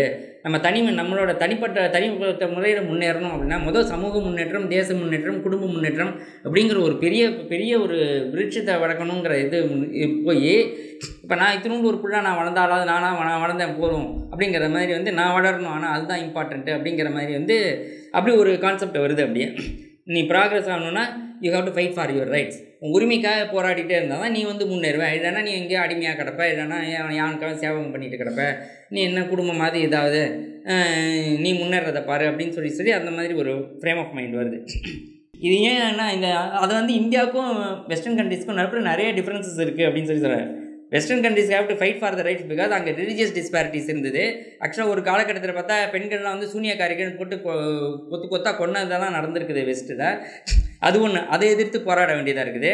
அதுக்கப்புறம் பார்த்திங்கன்னா வந்து ஈவன் சிட்டிசன் ரைட்ஸ் கூட கிடையாது. முதல்லாம் பார்த்திங்கன்னா ஓட்டு உரிமை கூட கிடையாமல் தான் இருந்தது பெண்களுக்கெல்லாம். பார்த்திங்கன்னா வந்து அமெரிக்காவில் அது வந்த படம் வந்து ரொம்ப டைம் ஆச்சு. இந்த ஸ்வீடன் சுவிட்சர்லாந்து வரைக்கும் இன்னும் எக்கச்சக்கமாக 71 72 தான் வந்தது பெண்களுக்கு ஓட்டு உரிமைலாம். இந்தியாவில் வந்து நம்ம கான்ஸ்டியூஷன் பிரிட்டிஷ் போனப்புறம் வந்து நம்ம கான்ஸ்டியூஷன் எழுதணுங்கிறச்சே வந்து இது ஒரு விவாத பொருளாக கூட இல்லை. ஆட்டோமேட்டிக்காக வந்து ஓட்டிங் ரைட்ஸை பற்றியெல்லாம் வந்து ஆணுக்கும் பெண்ணுக்கு கொடுக்கணுமாங்கிறத பற்றிலாம் கேள்வி கேட்க கூட இல்லை. ஆட்டோமேட்டிக்காக 21 உண்டு அப்படிங்கிற மாதிரி இருந்தது. இந்த இன்இக்வாலிட்டிஸ் இருக்கிற சமூகம் ஃபைட் பண்ணுறதுக்கும் இங்கே ஏற்கனவே பெண்ணை மதிச்சிட்டு இருக்காங்க இந்த சமூகத்தில் வந்து அதை பெண் உரிமைங்கிறதுக்கும் நிறைய டிஃப்ரென்ஸ் இருக்குது அப்படிங்க. ஏன் நம்ம பெண்கள் போராடுறாங்க அப்படின்னா உரிமை வேணும்னு ஏன் போகிறாங்க? உரிமை இருந்தால் தான் மரியாதை இருக்கும் நம்ம அப்படிங்கிறதுக்காக போகிறாங்க. இங்கே ஏற்கனவே மதிக்கப்படுற பெண்கள் வந்து உரிமைக்காக போராடுறதுங்கிறது வந்து அது வந்து இந்த கான்டெக்ஸ்ட் அதை பொருத்தி பார்க்க வந்து அவங்க தவறிட்டாங்க அப்படிங்கிறது சொல்கிறாங்க. ஆக்சுவலாக வந்து பெட்டி ஃப்ரீடன் சொல்லிட்டு ஒரு ஃபெமினிஸ்ட்டு யூஎஸில் ஃபெமினிஸ்ட்டு அவங்க ஃபஸ்ட்டு வந்து தி ஃபெமினைன் மிஸ்டிக் அப்படின்னு சொல்லிட்டு இந்த இன்இக்வாலிட்டி எப்படி டிஃபைன் பண்ணுறதுன்னு தெரியாமல் ஃபெமினைன் மிஸ்டிக்னு ஒரு புக்கு 1963 எழுதுறாங்க. அதுதான் வந்து பெண் உரிமைக்கான போராட்டத்துக்கு மூல காரணமாக இருக்குது. நிறைய நேரத்தில் அமெரிக்காவில் நிறைய இண்டிவிஜுவல் லிபரல்ஸ் தோன்றதுக்கு காரணமாக இருக்குது. ஆனால் 81 தி செகண்ட் ஸ்டேஜ்னு ஒரு புக் எழுதுறாங்க. இப்படின்னா வெளியே லிபரேட் பண்ணி விட்டேன் இவங்களை எப்படி காப்பாற்றுறதுன்னு எனக்கு தெரியலையே அப்படின்னு சொல்லிட்டு ஒரு புக்கு எழுதியிருக்காங்க. 63 to 81 அப்படின்னா அந்த பீரியடே ரொம்ப கம்மி தான். 18 வருஷத்தில் வந்து அவங்க மைண்ட் அவ்வளோ சேஞ்ச் ஆகுதுன்னா அந்த அளவுக்கு அவங்க அவ்வளோ பிரமாதமாக உரிமையை பெற்றுருக்காங்க. இல்லை அந்த உரிமை வந்து அவங்க அவ்வளோ தூரம் சீரழிச்சிருக்கு. ஈவன் குடும்பம் செதஞ்சுது, இண்டிவிஜுவல்ஸ் வந்து ஒழுக்கக்கேடாக போனாங்க, அதெல்லாம் வந்து நிறையா அந்த ரிஸ்க் பண்ணுவாங்க. அது ஒன்று. சரி, இதெல்லாம் இப்படி இருக்குது அப்படின்னா இதெல்லாம் டிஸ்ட்ராக்ஷன்ஸ். நம்ம அந்த மைண்ட் செட்லேயே தான் பார்க்குறோம். நம்ம இப்போ எல்லாமே வந்து அமெரிக்கா கவனமாக இருந்தால் கூட வந்து நம்ம அது மாதிரி இருக்கிறதா நமக்கு பெருமை அப்படின்னு நினச்சிக்கணும். நம்ம ஒருத்தங்க சொல்லுவாங்க, விஜயந்தி தான் சொல்லுவாங்க, அங்கே போய் என்னப்பா அங்கே அமெரிக்காவில் இங்கிலீஷ் பிச்சைக்காரன் கூட இங்கிலீஷ் பேசுகிறான்ப்பா, நம்ம பாருப்பா பேச முடியும், நம்ம காலேஜில் படிக்கிறோம் அப்படிம்பாங்க. நம்ம பிச்சைக்காரன் அமெரிக்காவில் இருந்தால் இங்கிலீஷ் தான் பேசுவோம். இந்த மாதிரி தான் வருது மைண்டில். நம்ம அதனால் வந்து வெஸ்டர்னை ஒரு மாடலாக வச்சுக்கிறோம். இதை ரொம்ப ஆர்கைக்காக ஒரு மாதிரி வந்து உள்ளே இருக்கிற மாதிரி ஒரு பேட்டர்ன் ஃபார்ம் பண்ணிக்கணும். எது ரோட் அஹெட் அப்படிங்கிறத பற்றி அடுத்த 3rd சாப்டர் வருது. அதுதான் நம்ம இப்போ ரொம்ப முக்கியமாக கான்சன்ட்ரேட் பண்ண வேண்டியது. ரொம்ப ஃபாஸ்ட்டாக போகிறேன்னா இப்போவும் அப்படியே பண்ணி தொடங்கி முடிங்க அப்படின்றீங்க. சரி, ஓகே. சரி, இதை கொஞ்சம் கம்மியாக போக முடியுமான்னு பார்க்குறேன். இருக்கு. ஃபஸ்ட்டு பாயிண்ட் வந்து சரி, understanding the uniqueness. Man and woman வந்து they are complementary non competitive அப்படிங்கிறத ஃபஸ்ட்டு புரிஞ்சுக்கணும். அது வந்து முக்கியமான பாயிண்ட்டு. நம்ம வந்து நமக்கான பெண்களுக்கான பாதை எப்படின்னா நம்ம முன்னு இருக்கும் பாதை நம்ம வந்து நல்ல விதமாக இன்னும் மேலே போகணும், நல்ல நிலைக்கு போகணும், இல்லை நல்ல விதமாக இந்த தேசத்தையோ இல்லை இந்த உலகத்தையோ வடிவமைக்கணும் அப்படின்னு பெண்கள் நினச்சாங்கன்னா பெண்கள் முன்னாடி இருக்கிற விஷயங்கள்னு சொல்கிறது இவங்க சொல்கிற விஷயங்கள் வந்து ஒன்று வந்து 2 பேருமே யூனிக் தான். ஆண் ஒரு விதத்தில் யூனிக், பெண் ஒரு விதத்தில் யூனிக். அதனால தான் ஆண் தனியாக பெண் தனியான்னு படைச்சிருக்காங்க. இல்லை ஒரே தரையாக ஆணாக படைச்சிருக்கலாம், இல்லை ஒரே தரையாக பெண்ணாக படைச்சிருக்கலாம். அது அப்படி இல்லை. அவங்க 2 பேரும் ஒன்றுக்கு ஒன்று காம்ப்ளிமெண்ட்ரி ரோல் பண்ணுறவங்க தான், ஒரே காம்படிட்டிவ் ரோல் பண்ணுறவங்க இல்லை. அதனால் ஆண் பண்ணக்கூடிய சில விஷயங்கள் ஆண் தான் பண்ண முடியும், பெண் பண்ணக்கூடிய சில விஷயங்கள் பெண் தான் பண்ண முடியும். அந்த டிஸ்டிங்ஷனை ஃபஸ்ட்டு புரிஞ்சுக்கணும். நம்ம சோல் ஹேஸ் நோ ஜெண்டருங்கிறது அது ஸ்பிரிச்சுவல் ஈக்குவாலிட்டியை ஃபங்க்ஷனல் ஈக்குவாலிட்டியை நம்ம புரிஞ்சிக்கக்கூடாது, மிஸ்இன்டர்பிரட் பண்ணிடக்கூடாது அப்படிங்கிறது அது ஒரு முக்கியமான பாயிண்ட்டாக சொல்கிறாங்க. இப்போ ஆக்சுவலாக பார்த்தா நம்ம இப்போ இதை நான் இப்போ பப்புக்கு போகிறவங்க அவங்க வேணா அவன் குடிக்கிறானே நான் குடிக்கக்கூடாதா, அவன் தம் அடிக்கிறான் நான் தம் அடிக்கக்கூடாதா அப்படின்னா, ஏன்னா திருடனை பிடிக்கிறதுக்குன்னு போலீஸ் சப்போட்டா அவன் திருடானே நான் திருடக்கூடாதா அப்படின்னு கேட்டால் எப்படி இருக்கும்? அந்த மாதிரி தான் இந்த கேள்வி இருக்குது நிறைய நேரங்களில். ஒரு ஆண் கேவலமாக போனால் அவனை சரிப்படுத்துறதுக்கு தான் பெண்ணுங்கிற ஒரு என்ன சொல்கிறது, ஒரு படைப்பு இருக்குன்னா, நான் படைப்புங்கிறது ஒரு என்ன அதை தாண்டி ஏதோ ஒன்று இருக்குது அப்படின்னா, ஆணும் பெண்ணும் சமமானு கேட்டால் எனக்கு தெரிஞ்சு ஒருத்தர் சொல்ல ஆணும் பெண்ணும் சமமே கிடையாது, ஆணை விட பெண் உயர்ந்தவள் அப்படிம்பாரு. அவன் இப்போ பெண் அப்போ ஆணாகணும் அப்படின்னு முயற்சி பண்ணாக்க பெண் தன்னை தாழ்த்திக்க முயற்சி பண்ணுறான்னு அர்த்தம் அப்படின்னு சொல்லுவார். அது மாதிரி நான் அவனை மாதிரி தம் அடிக்கிறேன், அவனை மாதிரி தண்ணி இருக்கிறேன், அவனை மாதிரி நான் அரை ட்ரெஸ் போடக்கூடாதா அப்படி இப்படின்னு நம்ம சொல்லிட்டு இருந்தா, நீ அவனை திருத்த வேண்டிய பொறுப்பில் இருக்கிறவங்க நம்ம அது மாதிரி தறிக்கிட்டு போனால் எந்த மாதிரி இருக்கும் அப்படிங்கிறது அது ஒரு ஆஸ்பெக்ட் பார்க்கணும். ரெண்டாவது இப்போ இருக்கிற சிச்சுவேஷன் ஜாயின்ட் ஃபேமிலியாக இருக்கிறது ஒரு விதத்தில் நல்லது. ஏன்னா அப்போ தான் நிறைய விஷயங்கள் ஒர்க் அவுட் ஆகிட்டு இருந்தது. இன்றைக்கி இருக்கிற சிச்சுவேஷனில் ஒவ்வொருத்தரும் ஒவ்வொரு இடத்துல வேலை பார்க்குற மாதிரி இருக்குது அப்படின்னா அந்த ஜாயின்ட் ஃபேமிலி சிஸ்டம் ப்ரொமோட் பண்ண முடியல அப்படின்னா, அட்லீஸ்ட் ஃபேமிலி ஃபங்க்ஷன்ஸ்க்கு, ஹாலிடேஸ்க்கு, திருவிழாவுக்கு அதுக்கெல்லாம் கூடுறது, குலதெய்வம் கோவிலுக்கு போகிறது, அந்த மாதிரி ஏதாவது கூடுறதாவது அதை கரெக்டாக வச்சுக்கலாம் இன்டாக்ட். அப்போ இந்த மாதிரி இருக்கிறச்ச எப்போ நம்ம உறவுகளுக்குள்ளே இந்த மாதிரியெல்லாம் இதெல்லாம் பலமாக இருக்குதோ அப்போ அது சமூக மேம்பாட்டுக்கும் வழிவகுக்கும் அப்படிங்கிற மாதிரி சொல்கிறேன். இல்லைன்னா உறவுக்குள்ளே ஒருத்தன் பார்க்கலாம், நம்ம நிறைய விஷயங்கள் அதில் நடக்கும், நிறைய நேரங்களில் அது நடக்காமல் போகும் அப்படின்னாரு. அப்புறம் இப்போ பெண்கள் நிறைய நேரங்கள் வேலைக்கு போகாமல் இருந்தாங்க. இப்போ பெண்களும் வேலைக்கு போகிறாங்க அப்படின்னா man should try to share the responsibilities. ஏன்னா இந்த பெண் தான் சமைச்சே தீரணுமா அப்படிங்கிறதுலாம் இல்லை. மட்டமான சாப்பாடாக இருந்தால் கூட ஆணும் சமைக்கட்டும் அப்படின்னு சொல்லிட்டு நம்ம அதுக்கு முன்னே தயாராக இருக்கணும் அப்படின்னு சொல்லுவாங்க. ஆனால் நிறைய நேரத்தில் பார்த்தீங்கன்னா செஃப் எல்லாமே ஜென்ஸாக இருப்பாங்க. ஹோட்டலில் சாப்பாடு சமைக்கிறவங்க ஆணாக இருப்பாங்க, வீட்டில் சமைக்கிறது பூரா இருக்காங்க. அது நல்லா இருக்குது தான் தெரியல, இது ஆனால் நல்லாயிருக்கும் வீட்டில் இருக்கிறது. அப்புறம் விவேகானந்தா அமெரிக்காவில் ஒரு ஸ்பீச் கொடுக்குறாரு, அதை அப்படியே படிக்கிறேன் இந்த கான்டெக்ஸ்ட்டில். அமெரிக்காவில் ஒரு ஸ்பீச் அமெரிக்க லேடிஸ்கிட்ட கொடுக்குறாரு. எங்கள் நாட்டு பெண்கள் உங்களை போன்று அறிவு பெற வேண்டும், ஆனால் அதற்காக தூய வாழ்வை இழக்க வேண்டும் என்றால் அந்த அறிவு தேவையில்லை. உங்கள் அறிவியெல்லாம் மெச்சுகிறேன், ஆனால் தீமையை ரோஜா பூக்களால் மறைத்து அதை நன்மை என்று நீங்கள் வற்புறுத்தினால் அதை வெறுக்கிறேன். அறிவுதான் மிக உயர்ந்த நன்மை என்பதல்ல, ஒழுக்கம், ஆன்மீகம் இவற்றிற்காகவே நாங்கள் முயற்சிக்கிறோம். எங்கள் பெண்கள் உங்களை போல படித்தவர்கள் அல்ல, ஆனால் அவர்கள் தூய்மையை சிறந்தவர்கள் அப்படின்னு சொல்கிறாரு. அதாவது உண்மையான அறிவு எது அப்படின்னா புக்கிஷ் நாலேஜ் கிடையாது. இந்த ஒழுக்கமாக இருக்கிறது அந்த அறவழியில் நடக்கிற அறிவு தான் உண்மையான அறிவு அப்படிங்கிறத அவர் ரெக்கார்ட் பண்ணுறாரு. அப்புறம் அடுத்த பாயிண்ட் நமக்கு தனி மனித உரிமைனா என்ன, கடமைனா என்ன, நிறைய நேரங்கள் அந்த டிஸ்டிங்ஷன் பெரும்பாலான நேரத்தில் தெரிய மாட்டேங்குது. கடமையை செஞ்சால் ஆட்டோமேட்டிக்காக உரிமை ஆட்டோமேட்டிக்காக ஃப்ளோ ஆகும், மரியாதை ஆட்டோமேட்டிக்காக ஃப்ளோ ஆகும். நம்ம கடமையை செய்யறதை விட்டுட்டு பெரும்பாலும் நம்ம உரிமையிலேயே போய் உரிமைக்காக போராடுறதுலேயே பாதி நேரத்தில் இருக்குது. அதே மாதிரி பொருள் முதல்வாதம், மெட்டீரியலிசம், எனக்கு இது வேணும் அது வேணும் அப்படிங்கிற எப்போ நமக்கு அந்த இது போகுதோ அப்போ கண்டென்ட்மெண்ட் குறையுது. மைண்டு திருப்தி இல்லாமல் போகிறச்ச நம்ம அக்ரெசிவாக எல்லா விஷயத்துலையும் போகும், அது எந்த விஷயமா வேணா இருக்கலாம். அப்புறம் கன்சியூமரிசம், எதாக இருந்தாலும் நான் அனுபவிக்கணும் எல்லாத்தையும் நம்ம உலகத்தில் எல்லாத்தையும் அனுபவிக்கிறதுலாம் சாத்தியம் கிடையாது. அது ஆணாக இருந்தாலும் சரி பெண்ணாக இருந்தாலும் சரி. எப்போ நம்ம அனுபவிக்கணும் நம்ம போகிறச்சையோ, எப்போ நம்ம கன்சியூமராக நம்ம நிறைய நேரம் ஆகிறோமோ அப்போ நம்ம கன்சியூமபுளாகவும் ஆகிடுவோம் அப்படிங்கிறது ஒரு ஃபேக்ட். அது பேசிக்கான ஒரு ஃபேக்ட். இப்போ நம்மனா இந்த பொருள் வாங்கணும் அப்படி ஏதோ ஒன்று வச்சுங்க, ஃபேன் வாங்கணும் அப்படின்னா it is not that we are becoming consumers. நம்மளை அவன் கன்சியூம் பண்ணிகிட்டு இருக்கான் நம்மளோட வெல்த்தை, ஒரு ஃபாரின் கம்பெனிக்காரங்கிறது நமக்கு புரியுதா அப்படிங்கிறது பார்க்கணும். அந்த விஷயங்கள்லாம் அதில் நம்ம தெளிவாக இருக்கணும் அப்படின்னு சொல்கிறாங்க. அடுத்த பாயிண்ட் சமூகத்தில் சில அபரேஷன்ஸ் இருக்கும், எக்ஸப்ஷன்ஸ் இருக்கும். இப்போ கூட போயிட்டுருக்கு சுப்ரீம் கோர்ட்டில் கே ரைட்ஸு, அதாவது ஓரின சேர்க்கை அப்படிங்கிற ஆணோட உறவு கொள்வது, பெண்ணோட உறவு கொள்வது, லெஸ்பியன். அப்புறம் லிவிங் டுகெதர். ஏன் லிவிங் டுகெதர் இருந்தால் என்ன, இவனுக்கு 18 ஆச்சு அவனுக்கு 21 ஆயிடுச்சு, இவன் பரவாயில்ல அவனுக்கு 65 ஆயிடுச்சு இவருக்கு 21 அப்படி இருந்தால் வயசு இதே மேயர் நம்பர்ஸ் அப்படின்லாம் சொல்லிக்கிறான் அபூர்வராங்கர் மாதிரி அதெல்லாம் இருக்குது. அப்புறம் சரகேட் மதர்ஸ் வாடகை தாயார் அது இது மாதிரிலாம் சில கான்செப்ட்லாம் போயிட்டுருக்குது.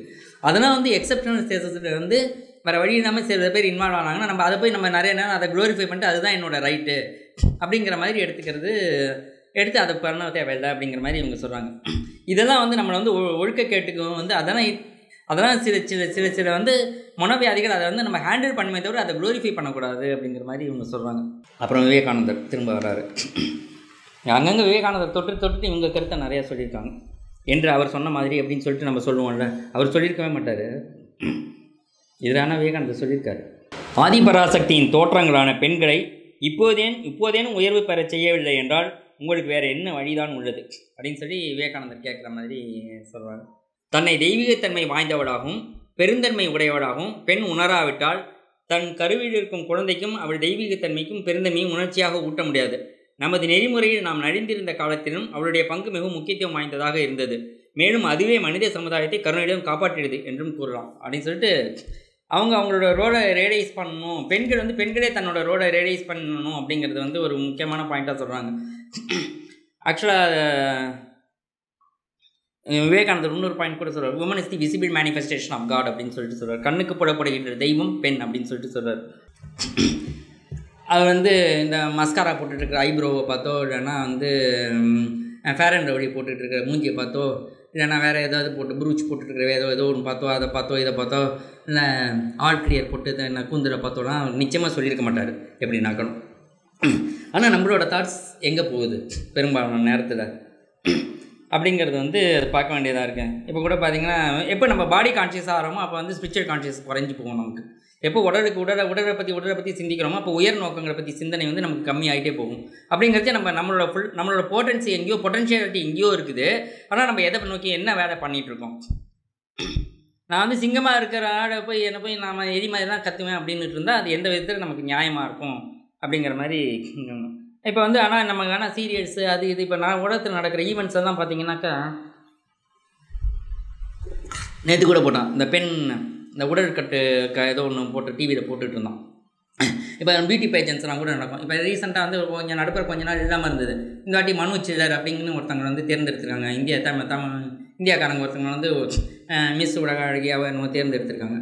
இது என்ன இது அடுத்த மாதிரி வந்து இந்த க்ரீமை போடுங்க அப்போ தான் நீங்கள் சிவப்பாவீங்க, என்னோடய கான்ஃபிடென்ஸே இந்த க்ரீமில் தான் இருக்குது, இந்த ஷாம்பூவில் தான் இருக்குது அப்படின்னு சொல்லிட்டு ஏதாவது ஒரு மல்டிநேஷ்னல் கம்பெனியோட இதுக்கு வந்து அது வந்து அட்வர்டைஸ்மெண்ட் கொடுக்கும். நம்ம படம் அடிச்சுட்டு அதை வந்து 7 வாரத்துக்கு சிவப்பழக தவிரங்கிறத வந்து 7 வருஷமாக தேய்ச்சிட்டே இருப்போம். அது ஒன்றும் ஆக மாட்டோம் நம்ம ஆனாக்கா. ஆனால் நம்ம கான்ஃபிடென்ட்டாக தேய்ச்சிட்டு இருப்போம். அப்போ வந்து அதே மாதிரி இவங்க பெண்கள்னாலே அந்த ஸ்கீமிங் பண்ணுறவங்க இந்த சீரியல்லாம் பார்த்தா தெரியும். எதுக்கு எடுத்தாலும் வந்து அப்படி இவனை எப்படி போட்டு தர்றது, அவனோட பொண்டாட்டியை போட்டு தட்டி இப்படி அவனுக்கு புருஷன் நம்ம 4வது புருஷன் ஆகுது. இந்த மாதிரிலாம் ஏதாவது இவன் தோன்றது என்ன, பெண்ணுங்கிறது எந்த பர்பஸ்க்காக படைக்கப்பட்டாலோ அந்தோட பர்பஸை விட்டுட்டு நீ வேறு எதாவது இந்த மாதிரி அல்ப விஷயத்துலாம் அவளை டிஸ்ட்ராக்ட் பண்ணிகிட்டே போயிட்டு இருக்கிறது வந்து இப்போ ரொம்ப நாளாக பண்ணிகிட்டு இருக்காங்க. அதுவும் நீங்கள் சில சீரியல் நான் சமயமாக ஒரு சீரியல் பார்த்துட்ருக்கேன். அது ரொம்ப கேவலமாக இருக்குது. இருந்தாலும் நான் பார்க்குறேன் அது எவ்வளோ கேவலமாக இருக்குதுங்கிறதுக்காக. இன்னொன்று ஒரு நிகழ்ச்சியெல்லாம் பார்ப்பீங்க வந்து கிராமத்தில் ஒரு நாள் அவளை விட அந்த பெண்களை மாதிரி புரட்சிக்காரங்களை வந்து நம்ம பார்க்கவே முடியாது. முடிஞ்சால் பாருங்கள், நீங்கள் ஒரு சனிக்கிழமை ஞாயிற்றுக்கிழமை போடுறோம் வந்து பிரமாதமாக இருக்கும். அப்புறம் வந்து ஃபால்ஸ் ஃப்ரீடம். எது ஃப்ரீடம்ங்கிறது நமக்கு புரியலை அப்படின்னாக்கா நம்ம ஃப்ரீயானால் தான் நினச்சிட்டு இருப்போம். ஆனால் வேறு எதுக்கோனா நம்ம அடிமை ஆகிட்டுருப்போம். இந்த ஹாலுசினேஷன் சொல்லலாம். சின்ன வயசில் வந்து நம்ம யாராவது நம்ம இந்த இது மாதிரி தான் தனி ஒருவன் படம் நிறைய பேர் பார்த்துருப்பீங்கன்னு நினைக்கிறேன். அதில் வந்து ஜெயம் ரவி ஹீரோ, அரவிந்த் சாமி வந்து வில்லனு. ஆனால் வில்லன் ரொம்ப ஸ்மார்ட்டாக இருக்கும். இப்போ நமக்கு வந்து ரொம்ப ஸ்மார்ட்டாக இருக்காது இருந்தாலும் நமக்கு நம்ம பிடிக்க ஆரம்பிச்சிது அது வில்லனாக இருந்தால் கூட. நிறைய நேரம் வந்து நம்ம என்ன ஆகிடும் அந்த மாதிரி இதுக்கெல்லாம் வந்து நம்ம அடிமையாகிடுவோம். நம்மளை அறியாமலே வந்து நம்மளை வந்து இவங்கெல்லாம் வந்து அல்லூர் பண்ணிகிட்டே போயிடுவாங்க. நமக்கு அதுவே தெரியாமல் நம்ம வந்து அதுதான் ஃப்ரீடம் போல இருக்குது நினச்சோன்னோட போனால் அதுதான் ஃப்ரீடம் நமக்கு. இது என்ன வீட்டில் இருன்றாங்க அது இதுன்னு சொல்லிட்டு அந்த மாதிரி சில கான்செப்ட்லாம் போயிட்டுருக்கு. அதே மாதிரி இந்த மால்ஸ் எல்லாம் திறந்து விட்டாங்களா, நம்ம அப்படியே ஏசிக்காக போகிறோம் அப்படின்ட்டு போவோம். இது மாதிரி அந்த பொருள் தேவையே இருக்காது. வந்து மளிகை கடைனா நமக்கு வேண்டினதான் வாங்குவோம். மாலுக்கு போனால் அவன் விற்கிறதாலாம் வாங்குவோம். இதுதான் அது ரெண்டுக்கும் டிஃப்ரென்ஸு ஜென்ரலாக. நான் வந்து அங்கே போக வேண்டியது, நம்ம ஸ்பெண்டிங் கல்ச்சர் அப்படியே அப்படியே இது இன்டியூஸ் பண்ணி விட வேண்டியது. இதை வாங்கு அதை வாங்கு அப்படின்னு தூண்ட வேண்டியது. நார்மலாக பெண்கள் வந்து சேமிப்புக்காக பெயர் பெற்றவர்கள். நீ வந்து இதை வாங்கு அதை வாங்கு, ஒன்றுக்கு பேராக 4 வாங்கு, இதுக்கு ஷூவாக என்னடா 5 செட்டு ட்ரெஸ் வச்சுருக்கேன், 5 செட்டு ஷூ வாங்க, அப்போ தான் கலர் கலராக இருக்கும். 5 செட்டு நெயில் பாலிஷ் வாங்க, அப்போ தான் அது கலர் கலராக இருக்கும். இதை பற்றி நம்ம கான்சன்ட்ரேட் பண்ணணுமா அப்படிங்கிறத யோசனையே விட்டுட்டு இப்படின்னு அந்த பீர் ப்ரெஷர் வேறு நிறையா இருக்குது. அந்த அந்த அந்த கான்செப்ட்லாம் நம்ம போகிறது. அப்புறம் வந்து மாதா அமிர்தானந்தமயி உமனோட பொட்டன்ஷியல் பற்றி ஒன்று சொல்கிறாங்க, அதை ஒன்று படிக்கிறேன். பெண்களின் மன வலிமை ஒரு ஆறு போன்று பாய்கிறது. ஆற்றினுடைய நீரோட்டம் ஒரு மலையை எதிர்கொள்ளும் பொழுது அதனை சுற்றி பாய்கிறது. பாறைகளின் தொகுப்பை எதிர்கொள்ளும் போது அவற்றின் வழியே பாயும். சில சமயங்களில் அவற்றிற்கு மேலும் கீழும் பாயும். அதே போன்று பெண்களின் பலமானது தமது குறிக்கோளை அடையும் பாதையில் எதிர்ப்படும் எல்லா தடைகளையும் வெல்லும் திறம் வாய்ந்தது. பெண்களின் மனோ வலிமைக்குரிய மதிப்பை தருவதற்கு ஆண்கள் தயாராக இருக்க வேண்டும். இந்த ஒட்டுமொத்த சமுதாய வளர்ச்சிக்காக ஆண்கள் வெளிப்படையான மனதுடன் பெண்களை ஏற்றுக்கொள்வதோடு அவர்களை ஊக்கப்படுத்தவும் வேண்டும் அப்படின்னு சொல்லி சொல்கிறாங்க. அதாவது பெண்களோட ஆற்றல் எவ்வளோ சக்தி வாய்ந்தது அப்படின்னு சொல்லி சொல்கிறாங்க. பெண்ணை வந்து அவங்க சிங்கமாக நினைக்கிற பெண்களை வந்து நீ அடிமைப்படுத்த நினச்சா அவங்க வந்து குள்ளநரி ஆகிடுவாங்க அப்படின்னு சொல்லி அப்படி வேறு பயமுறுத்துறாங்க. இது மாதாமல் தான் அந்த சொல்கிறத இவங்க சொல்கிறாங்க. வந்து குள்ளநரியான என்னென்ன ஸ்கீமிங்லாம் வேலைலாம் நடக்கும்னு தெரியும். வந்து சிங்கத்தை சிங்கமாகவே இருக்க விடுறது தான் நல்லது. அப்புறம் வந்து உமன் வந்து ஒரு பலமான ஆயுதம். அந்த வந்து பயங்கரமான விழிப்புணர்வு இருக்கிற ஆயுதம், பயங்கரமான வந்து இன்ட்யூட்டிவ் உள்ளுணர்வோடு வந்து இந்த உள்புலன் அறிவு இருக்கிற நுண்ணறிவு இருக்கிறவங்க. அப்புறம் வந்து பேசிக்கலாகவே ஸ்ட்ராங்கானவங்க. அப்படிப்பட்ட ஆயுதத்தை வந்து நம்ம எவ்வளோ நல்ல விதமாக வந்து நம்ம இந்த சமூகத்தில் இருக்கணுங்கிறத வந்து நம்ம தீர்மானிக்கணும் அப்படின்னு சொல்லி சொல்லணும். அப்புறம் உமன்ஸ் கான்ட்ரிபியூஷன் கொஞ்சம் கிடையாது. They contribute through their softness and self confidence, service and sacrifice, self discipline and surrender. சரண்டர்னால் வந்து ஆணுக்கு சரண்டர் ஆகுதுங்கிறது கிடையாது. அதாவது தான் என்ன தான் பண்ணால் கூட ஈகோ இல்லாமல் வந்து தான் பண்ணோங்கிறதே தெரியாமல் நிறைய பேர் இந்த வேலையெல்லாம் பண்ணிட்டு இருப்பாங்க. இந்த நல்ல வேலையை சொல்கிறேன், நீங்கள் வந்து அப்படி பார்க்காதீங்க. வந்து நான் வந்து சசிகலா மாதிரி சொல்லலை, வந்து வேறு மாதிரி சொல்கிறேன். வந்து நார்மலாக இந்த கிராமத்து வீட்டிலலாம் நடக்கும். இந்த பொண்ணு பார்க்கறதுக்கு இது மாப்பிள்ளை வீட்டிலேருந்து வந்தாங்கன்னு வச்சுக்கோங்க, பொண்ணுங்க பார்க்குறவங்க இவங்க மட்டும் இந்த கதவுக்கு பின்னாடி இருந்துட்டு இப்படியே பார்த்துட்டே இருப்பாங்க என்ன நடக்குது அப்படின்னு சொல்லிட்டு. இந்த ஒய்ஃபுன்றவங்க இவர் உட்காந்து எல்லாம் பேசி ஈசிட்டு அப்படி இருக்காக்கும் இப்படி இருக்காங்க மாதிரி, ஏங்க ஒரு நிமிஷம் இப்படி உள்ளே வாங்க அப்படின்னு சொல்லி கூப்பிடுவாங்க. இவங்க கூப்பிட்டு வந்தாங்கன்னா அவங்க என்ன சொல்கிறாங்களோ அந்த முடிவு வந்து இவர் வந்து அனௌன்ஸ் பண்ணுவார். எவ்வளோ ஸ்கீம், அதாவது ஒரு திட்டம் போடுற முதல்வருக்கு அதிகாரம் ஜாஸ்தி இருக்கா, அதை அனௌன்ஸ் பண்ணுற டிவி வாசிப்பாளருக்கு அதிகாரம் இருக்காங்கிறது நம்ம புரிஞ்சுக்கணும். அதனால் இதெல்லாம் வந்து அவங்க வந்து என்ன நான் தான் டெசிஷன் எடுக்கிறேன், நான் வந்து சொல்லாமல் என்ன அவன் போய் சொல்ல வேண்டியதாக இருக்குது அப்படிங்கிறதுலாம் இல்லை. நான் டெசிஷன் எடுக்கிறது நான் அதை நிலைநிறுத்திக்கிட்டால் போதும். அதை வந்து நான் தான் பண்ணேன் அப்படின்னு பீட்டிக்கணுன்ட்டுலாம் அவசியம் இல்லை. அதுதான் இவர் சரண்டருங்க சொல்கிறது அந்த மீனிங்கில். நம்ம அந்த மீனிங்கில் கரெக்டாக புரிஞ்சுக்கணும் அதை. அப்புறம் வந்து இதில் வந்து ஆக்சுவலாக கிருஷ்ணர் வந்து இதில் பகவத்கீதையில் சொல்லுவார், வந்து மாதங்களில் மார்கழியாக இருக்கிறேன், இதில் இப்படி இருக்கேன் அதில் அப்படி இருக்கேன் அப்படின்னு சொல்கிறச்சே வந்து அமாங்ஸ்ட் ஃபெமினின் குவாலிட்டிஸ் ஐஎம் அப்படின்னு சொல்லிட்டு ஒரு 7 குவாலிட்டிஸ் சொல்கிறாரு. அந்த 7 குவாலிட்டிஸும் வந்து பெண்களோட ரொம்ப முக்கியமான குவாலிட்டிஸ் அப்படின்னு சொல்லிட்டு இவங்க சொல்கிறாங்க. வந்து ஃபேம், ப்ராஸ்பெரிட்டி, ஃபைன் ஸ்பீச், இனிமையாக பேசுதல். என்ன சொல்கிறது வந்து ரொம்ப கஷ்டமான விஷயமா இருந்தால் கூட இனிமையாக பேசுதல். மெமரி, ரொம்ப பயங்கரமான மெமரி பவர் இருக்கும், அது நம்ம எல்லாருமே அனுபவப்பட்டிருப்போம், அதை விட்டுறேன். அப்புறம் இன்டெலிஜென்ஸ், இன்ட்யூட்டிவ் இன்டெலிஜென்ஸ். அப்புறம் கரேஜ் அண்ட் ஃபர்கிவ்னஸ். இந்த 7 குவாலிட்டிஸ் இருக்கிற அந்த பெண்களாக நான் இருக்கேன் அப்படின்னு சொல்லி சொல்கிறாங்க அவர். அதை இதில் சொல்லிச்சு பகவத்கீதையில் சாப்டர் 10 ஸ்லோகா 34 சொல்கிறாரு அப்படின்னு சொல்லிட்டு சொல்கிறாங்க. அப்போ அப்படின்னா நம்ம பெண்களை பற்றி உருவகிச்சிருக்காங்கன்னா நம்ம அதற்கான இயல்போடு நம்ம இருக்கோமா அப்படிங்கிறத நம்ம அப்பப்போ டெஸ்ட் செக் பண்ணிக்கணும் அப்படின்னு சொல்லி சொன்னாங்க. அப்புறம் வந்து இன்னொன்று நல்லா சொல்லியிருப்பாங்க, நம்ம இந்தியாவில் வந்து சிஸ்டம் எல்லாமே வந்து ஒரு மாதிரி ஒரு நல்ல பக்கமான சிஸ்டமாக இருந்திருக்குது. நம்ம அதெல்லாம் அங்கங்கே விட்டுட்டு தான் வந்து நம்ம இப்போ இந்த மாதிரி சுற்றிக்கிட்டு இருக்கோம்னு சொல்லிட்டு இந்த 4 விதமான ஆசிரமம் சொல்லுவாங்கல்ல. இப்போ ஆசிரமனாலே ஆசிரமம் அப்படிங்கிற மாதிரி ஆகிடுது இப்போலாம். இந்த பிரம்மச்சரியம், கிரகஸ்தம், வனப்பிரஸ்தம், அப்புறம் வந்து சன்னியாசம் அப்படின்னு சொல்லிட்டு 4 விதமாக சொல்லுவாங்க. ஒன்று வந்து பிரம்மச்சரியம்ங்கிறது வந்து பிரம்மச்சரியம்னா இப்போ தான் நீ நல்லா என்ஜாய் பண்ணலாம், எங்கே இருக்கிறச்சே தான் அப்படிங்கிற இது இல்லை. அப்போ தான் உன்னோட கோல்ஸை ஃபைன் டியூன் பண்ணிக்கலாம், உன்னோட பர்பஸை ஃபைன் டியூன் பண்ணிக்கலாம். அதை நீ ஃபைண்ட் அவுட் பண்ணுறதுக்கு உனக்கு நிறையா டைம் இருக்குது. உன் அறிவை வளர்த்துக்கிறதுக்கோ உன்னோட கோலை இப்போ டிஃபைன் பண்ணுறதுக்கோ இதுதான் டைம் அப்படிங்கிறது பிரம்மச்சரியம். வேறு எந்த ஒழுக்கக்கேற்றியோ இதை வேறு டிஸ்ட்ராக்ஷன்லாம் இல்லாமல் அதை ஒன்றை ஃபைன் டியூன் பண்ணிக்கிறதுக்கு அது பிரம்மச்சரியம். 2வது கிரகஸ்தம், ஆணும் பெண் இதர வாழ்க்கை வாழ்வது, இதரமல்ல நல்லறமல்லன்னு சொல்லிட்டு அவையார் கூட சொல்லியிருப்பாங்க. இது மாதிரி வந்து இதரத்தில் வந்து அதை பற்றி சொல்லிச்சு நல்ல ஒரு டெஃபினிஷன் ஒன்று சொல்லுவாங்க. ஆணுக்கு வந்து கிரகஸ்தான் அப்படின்னு சொல்லி பேர், பெண்ணுக்கு வந்து கிரகணி அப்படின்னு சொல்லிட்டு பேர். அஸ்த அப்படின்னா வந்து இருப்பவன் வசிப்பவன் அப்படின்னு அர்த்தமா. கிரகணி அப்படின்னாக்க ஆள்பவள் அப்படின்னு அர்த்தமா, சொந்தக்காரர் அப்படின்னு அர்த்தமா. அதனால தான் அந்த சங்கராச்சாரியார் சொல்கிறார், காஞ்சி பரமாச்சாரியார் அந்த பழைய முதல் இருந்தவர், அவர் சொல்கிறாரு வந்து கிரகஸ்தன்னா வீட்டில் இருப்பவன்னு அர்த்தம், வீட்டு உடைமைக்காரன்னு அர்த்தம்.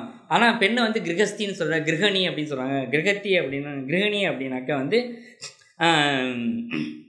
கிரகிணி என்பதோ வீடே இவள்தான், இவள் தான் வீட்டை நிர்வாகம் பண்ணுகிறாள் என்ற உயர்ந்த அர்த்தம் ஏற்படுகிறது. அதே மாதிரி தமிழில் வந்து புருஷனுக்கு வந்து குடும்ப தலைவன் அப்படின்வான், இவனை வந்து இல்லத்தரசி அப்படின்னும். அவனை போய் இல்லத்தரசன் அப்படின்னு சொல்கிறது கிடையாது. குடும்ப தலைவனா தலைவன் பேருக்கு அப்படி இருக்கலாம், இல்லத்தரசி இல்லத்தில் அரசியாக இருக்குது. அதே மாதிரி இல்லாள் அப்படின்னா இல்லத்தை ஆள்பவள் இல்லாள். ஆனால் இல்லான்னு சொன்னால் ஒன்றும் இல்லாதவனு அர்த்தம் ஆகிடும். ஆணுக்கு அப்படி சொல்ல முடியாது ஆக்சுவலாக. அந்த மாதிரி சொல்கிறார். அதே மாதிரி மனைவினா வீடு, மனைவி மனையாள் அப்படிங்கிறது இருக்குது. அதுக்கு ஈக்குவலான வந்து மனைவன் மனையான் அப்படின்ட்டு அவன் கிடையாது. அதனால் வந்து எங்கேயுமே வந்து அது பெண்ணை வந்து முன்னிறுத்தி தான் இருக்குது. வீடு அப்படிங்கிற குடும்பம் அப்படிங்கிற ஒரு அமைப்பே வந்து பெண்ணை முன்னிறுத்தி தான் இருக்குது அப்படின்னு சொல்லிட்டு. அதுக்கப்புறம் வந்து இன்னொன்று ஆஸ்பெக்ட் வந்து குழந்தைகள் வளர்க்குறது. குழந்தைகள் வந்து நல்ல விதமாக நல்ல ஒழுக்கமுள்ளவர்களாக நல்ல வளர்க்குறது வந்து ஒரு முக்கிய பொறுப்பு வந்து பெண்கள்கிட்ட இருக்குது அப்படின்னு சொல்லி சொல்லணும். இப்போ ஆனால் நாம் இப்போ பார்க்குறதுக்கு ஏன்னா பார்த்தா நான் நிறைய நேரம் இந்த ஸ்டெலா மேரிஸ் கிளாஸில் பார்ப்பேன். அங்கே போகிறச்ச இந்த எல்லோ லைன் இருக்கும், அதை தாண்டி போய் பொருள்னு ஒரு 8 வயசு குழந்தையோட 5 வயசு குழந்தையோட அந்த பொண்ணே போய் நிற்குது அப்படியே. அப்படின்னா அவனுக்கு என்ன ஒழுக்கம் வரும் எனக்கு ஒன்றுமே புரிய மாட்டேங்குது ஆக்சுவலாக. ஏன்னா லேட்டாச்சு புரியுது. இந்த எல்லோ லைனை ஸ்டாப் பண்ணி அந்த ஒரு நிமிஷம் ஒரு செகண்ட் ஆகும் இந்த எல்லோ லைன் அவங்க இப்போ நிற்கிற இடத்துக்கு போகிறதுக்கு. அதை எல்லோ லைன் நின்னா என்ன குடிமொழி போகுது அவங்களுக்கு. இந்த பின்னாடி இந்த 8 வயசு பையனையும் 5 வயசு பையனையும் வச்சுட்டு அவங்க இது மாதிரி பண்ணால் அந்த பையனோ பொண்ணும் அது என்ன பின்னாடி என்ன இது வரும் ரூல்ஸ் எல்லாம் நம்ம மதிக்க தேவையில்லை, நம்ம அம்மாவே அப்படி தானே பண்ணாங்க அப்படிங்கிறதெல்லாம் ஆட்டோமேட்டிக்காக ஃபார்ம் ஆகும் நிறைய நேரத்தில். ஆக்சுவலாக தெரிஞ்ச ஒருத்தர் சொல்கிறார், family can survive a bad father but not a bad mother அப்படின்னு சொல்லிட்டு. ஒரு குடும்பம் வந்து ஒரு அப்பா எப்படி இருந்தால் கூட குடும்பம் பொழைச்சிடும், ஆனால் அம்மா வந்து சரியில்லைன்னா அந்த குடும்பமே நிர்மூலமாகிடும் பெரும்பாலான நேரத்தில் அப்படின்னு சொல்லிட்டு சொன்னார். சினிமாவில் வேணால் நடக்கும், ஏதாவது சேரன் சினிமா அது இதில் அப்படின்னா இன்னொருத்தர் இப்போ நடிச்சார், அது என்ன படம் உனக்கு என்ன வேணும்னு சொல்லு. அந்த மாதிரி ஒரு சில படத்தில் அப்பா ரொம்ப பொறுப்போடு இருக்கலாம். பட் வந்து அதே மாதிரி நம்மளோட ரைட்ஸ் இந்திய வெஸ்டர்ன் கண்ட்ரிஸ் எல்லாத்துலேயுமே வந்து ரைட்ஸ் அண்ட் டியூட்டிஸ்ன்னு தான் கான்ஃப்ளிக்ட் பெரும்பாலான நேரம் வந்துட்டு இருக்குது. ஆனால் இந்தியாவை பொறுத்த வரைக்கும் அந்த ரைட்ஸ் டியூட்டிஸ்ங்கிறத நம்ம பேசினதே கிடையாது. தர்மத்தை நிலைநாட்டணும், அவ்வளோதான். அதுக்கு நான் கடமையை செய்யணும்னா கடமையை செய்வேன், அவ்வளோதான். அதோட பலனை வந்து மரியாதை வரும்னா எனக்கு மரியாதையோ உரிமையோ வந்து சேரும், அவ்வளோதான். தர்மத்தை செஞ்சுட்டு நான் மட்டும் எனக்கான தர்மத்தை கடைபிடிச்சிட்டு போயிட்டே இருப்பேன் அப்படிங்கிறது தான் இருக்குது. இந்த இதை புரிஞ்சுக்கணும். அஃப்கோர்ஸ் ஃபைட் வந்து fighting for rights is only for respect. அது ரெஸ்பெக்ட் இங்கே ஏற்கனவே இருக்குது, பெண்களுக்கு மதிப்பு இருக்குது அப்படிங்கிறச்சே இதுக்காக தனியாக வந்து எனக்கு இந்த உரிமையை கொடு அந்த உரிமையை கொடு அப்படிங்கிறது வந்து இது பண்ணுவாங்க. அப்புறம் வந்து ஆக்சுவலாக இன்னொரு பாயிண்ட் சொல்கிறாங்க வந்து ஆண்கள் தான் பெண்களை ஃபாலோ பண்ணணும், அந்த ரோட்டை ஃபாலோ பண்ணுறது சொல்கிறேன் வந்து ஃபாலோ பண்ணணும். ஏன்னா வந்து பெண்கள் வந்து சாந்த சுரூபிணியாக இருக்கிறாங்க, அவங்க ஃபாலோ. இன்ஃபேக்ட் பெண்கள் ஆண்களை ஃபாலோ பண்ணால் வந்து நாசம் தான் விளையும். ஆண்கள் பெண்களை ஃபாலோ பண்ணால் உலகம் பூராத்துக்கும் இப்போ ஆண்மைக்கு பெண்மை வரைச்சே தான் உலகம் பூரா நல்லாயிருக்கும் அப்படின்னு சொல்லிட்டு அது ஒரு பாயிண்ட் சொன்னாங்க. அப்புறம் வேர் உமன் ஆர் ரெஸ்பெக்டட் தேர் காட்ஸ் டிலைட், இது மனுஸ்மிருதியோட ஒரு வாசகம். அது எங்கு பெண்கள் மதிக்கப்படுகிறார்களோ அங்கு கடவுள்கள் மகிழ்ச்சி அடைகிறார்கள் அப்படின்னு சொல்லிட்டு அதை ஒன்று சொல்கிறாங்க. அதனால் பெண் வந்து மதிக்கப்படுறது வந்து ரொம்ப இம்பார்ட்டண்ட் ஆஸ்பெக்ட் அப்படின்னு சொல்லுவாங்க. அப்புறம் விவேகானந்தரோட கோட் 180, இந்திய பெண்கள் மற்ற எந்த பெண்களையும் விட ஆன்மீக நாட்டம் உடையவர்கள், மத விஷயங்களில் ஈடுபாடு கொண்டவர்கள். இந்த அற்புதமான பண்பு நலன்களை பாதுகாப்பதுடன் அவர்களது அறிவையும் வளர்த்தோமானால் எதிர்கால இந்திய பெண் உலகத்திற்கே லட்சிய பெண்ணாக விளங்குவார் அப்படின்னு சொல்லிட்டு விவேகானந்தர் சொல்லியிருக்காரு. அப்புறம் வந்து ஆக்சுவலாக வந்து தொண்டு சார்ந்த தலைமை அப்படிங்கிறது ஒன்று முன்னிறுத்துறாங்க. அது வந்து பெண்கள் ஆட்டோமேட்டிக்காக அது கைவரப்பெற்றதுன்னா வந்து உலகம் பூராத்தும் நல்லாயிருக்கும் அப்படின்னு சொல்லி ஒன்று சொல்கிறாங்க. அப்புறம் வினோபா பாவே பெண்கள் பற்றி சொல்கிறார், மகிழா அப்படின்னா மகிழா என்றாலே உயரியது, மிகவும் வலிமையானது என்று பொருள். அபலானாலும் பெண்ணுன்னு ஒரு அர்த்தம் இருக்கும், ஆனால் அது வந்து நம்ம யூஸ் பண்ணுறதே இல்லை, அது சும்மா போகிற போக்கில் சொல்கிற வார்த்தை.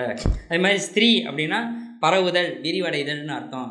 அன்பை உலகம் பூரா பரப்புறதுனால விரிவடைச்சதுனால அவனுக்கு ஸ்திரீனே பேர். ஆனால் அப்படின்னு சொல்லி இது வினோபா பாவே சொல்கிறாரு அப்படின்னு சொல்லிட்டு சொல்கிறாங்க. அப்புறம் வந்து உமன் பற்றி தெரியும். ஆக்சுவலாக women as fulcrum of the family and they saved India during the economic கிரைசிஸ்ங்கிறது நமக்கு எல்லாத்துக்கும் தெரியும். 2008 ஒரு பெரிய எக்கனாமிக் கிரைசிஸ் வந்தப்போ வந்து இந்தியாவும் விழுந்துருமோ, அமெரிக்கா அது மாதிரி நிறைய கண்ட்ரிஸ்லாம் விழுந்தது பொத்துன்னு. அப்போ வந்து இந்தியாவும் விழுந்துருமோ அப்படின்னு எதாவது யோசிச்சுருந்தப்போ இந்தியா மட்டும் ஒரு சின்ன சின்ன கீரல்களோடு தப்பிச்சுது. அதுக்கு முக்கிய காரணம் வந்து அவர் women saved us through their savings.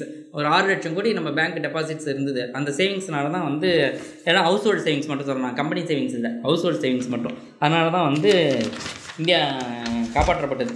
இதெல்லாம் இன்கரண்ட்டாக வந்து அதை ஏன் வருது அப்படின்னா, நம்ம ஃபியூச்சருக்கு வேணும், நம்ம குழந்தைங்களுக்கு வேணும், நம்ம குடும்பத்துக்கு வேணும் அப்படிங்கிற அந்த ரெஸ்பான்சிபிலிட்டி இருக்கிறனால தான் இந்த சேவிங்ஸுங்கிற பழக்கமே வருது.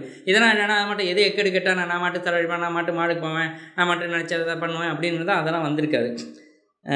பெண்குடம் சிறக்காமல் உலகிற்கு நல்ல காலம் இல்லை, ஒற்றை சிறையை வைத்துக்கொண்டு பறவை பறக்க முடியாது அப்படின்னு சொல்லி விவேகானந்தர் சொல்கிறாரு அப்படின்னு சொல்லிட்டு சொல்கிறாங்க. அப்புறம் வந்து அப்கோர்ஸ் விவேகானந்தர் ஒரு ஃபேமஸ் போட்டு நாங்கள் எங்கள் யோசிக்கு ப்ரோக்ராம் எல்லாத்துலேயும் சொல்கிறது, with 500 men the conquest of India, கான்கஸ்ட்னா spiritual conquest of India might take 50 years with as many women not more than a few weeks. 500 உணர்வுள்ள பெண்கள், புத்திசாலியான பெண்கள், இந்த மாதிரி இருந்த விஷயம் புரிந்த பெண்கள், ஞானம் இருக்கிற பெண்கள்னு வச்சுக்கலாம். அதை இருந்தாக்கா வந்து ஆண்கள் இருந்தால் இந்தியா வந்து உலகை வெல்வது, தன்னுடைய ஆன்மீக சக்தியால் வெல்வதற்கு வந்து 50 வருஷம் ஆகும். ஆனால் அத்தனை 500 பெண்கள் இருந்தால் ஒரு சில வாரங்களே இந்தியா உலகை வென்றுவிடும், தன்னோட ஆளுகைக்குள்ள அந்த ஸ்பிரிச்சுவல் நாட்டு இந்த பவர் அப்படின்னு சொல்கிறாரு. அத்தகைய இந்திய பெண்கள் உருவாகிறதுக்கு நாமும் உறுதுணையாக இருக்க வேண்டும் என்று கூறி விடைபெறுகிறேன். நன்றி, வணக்கம்.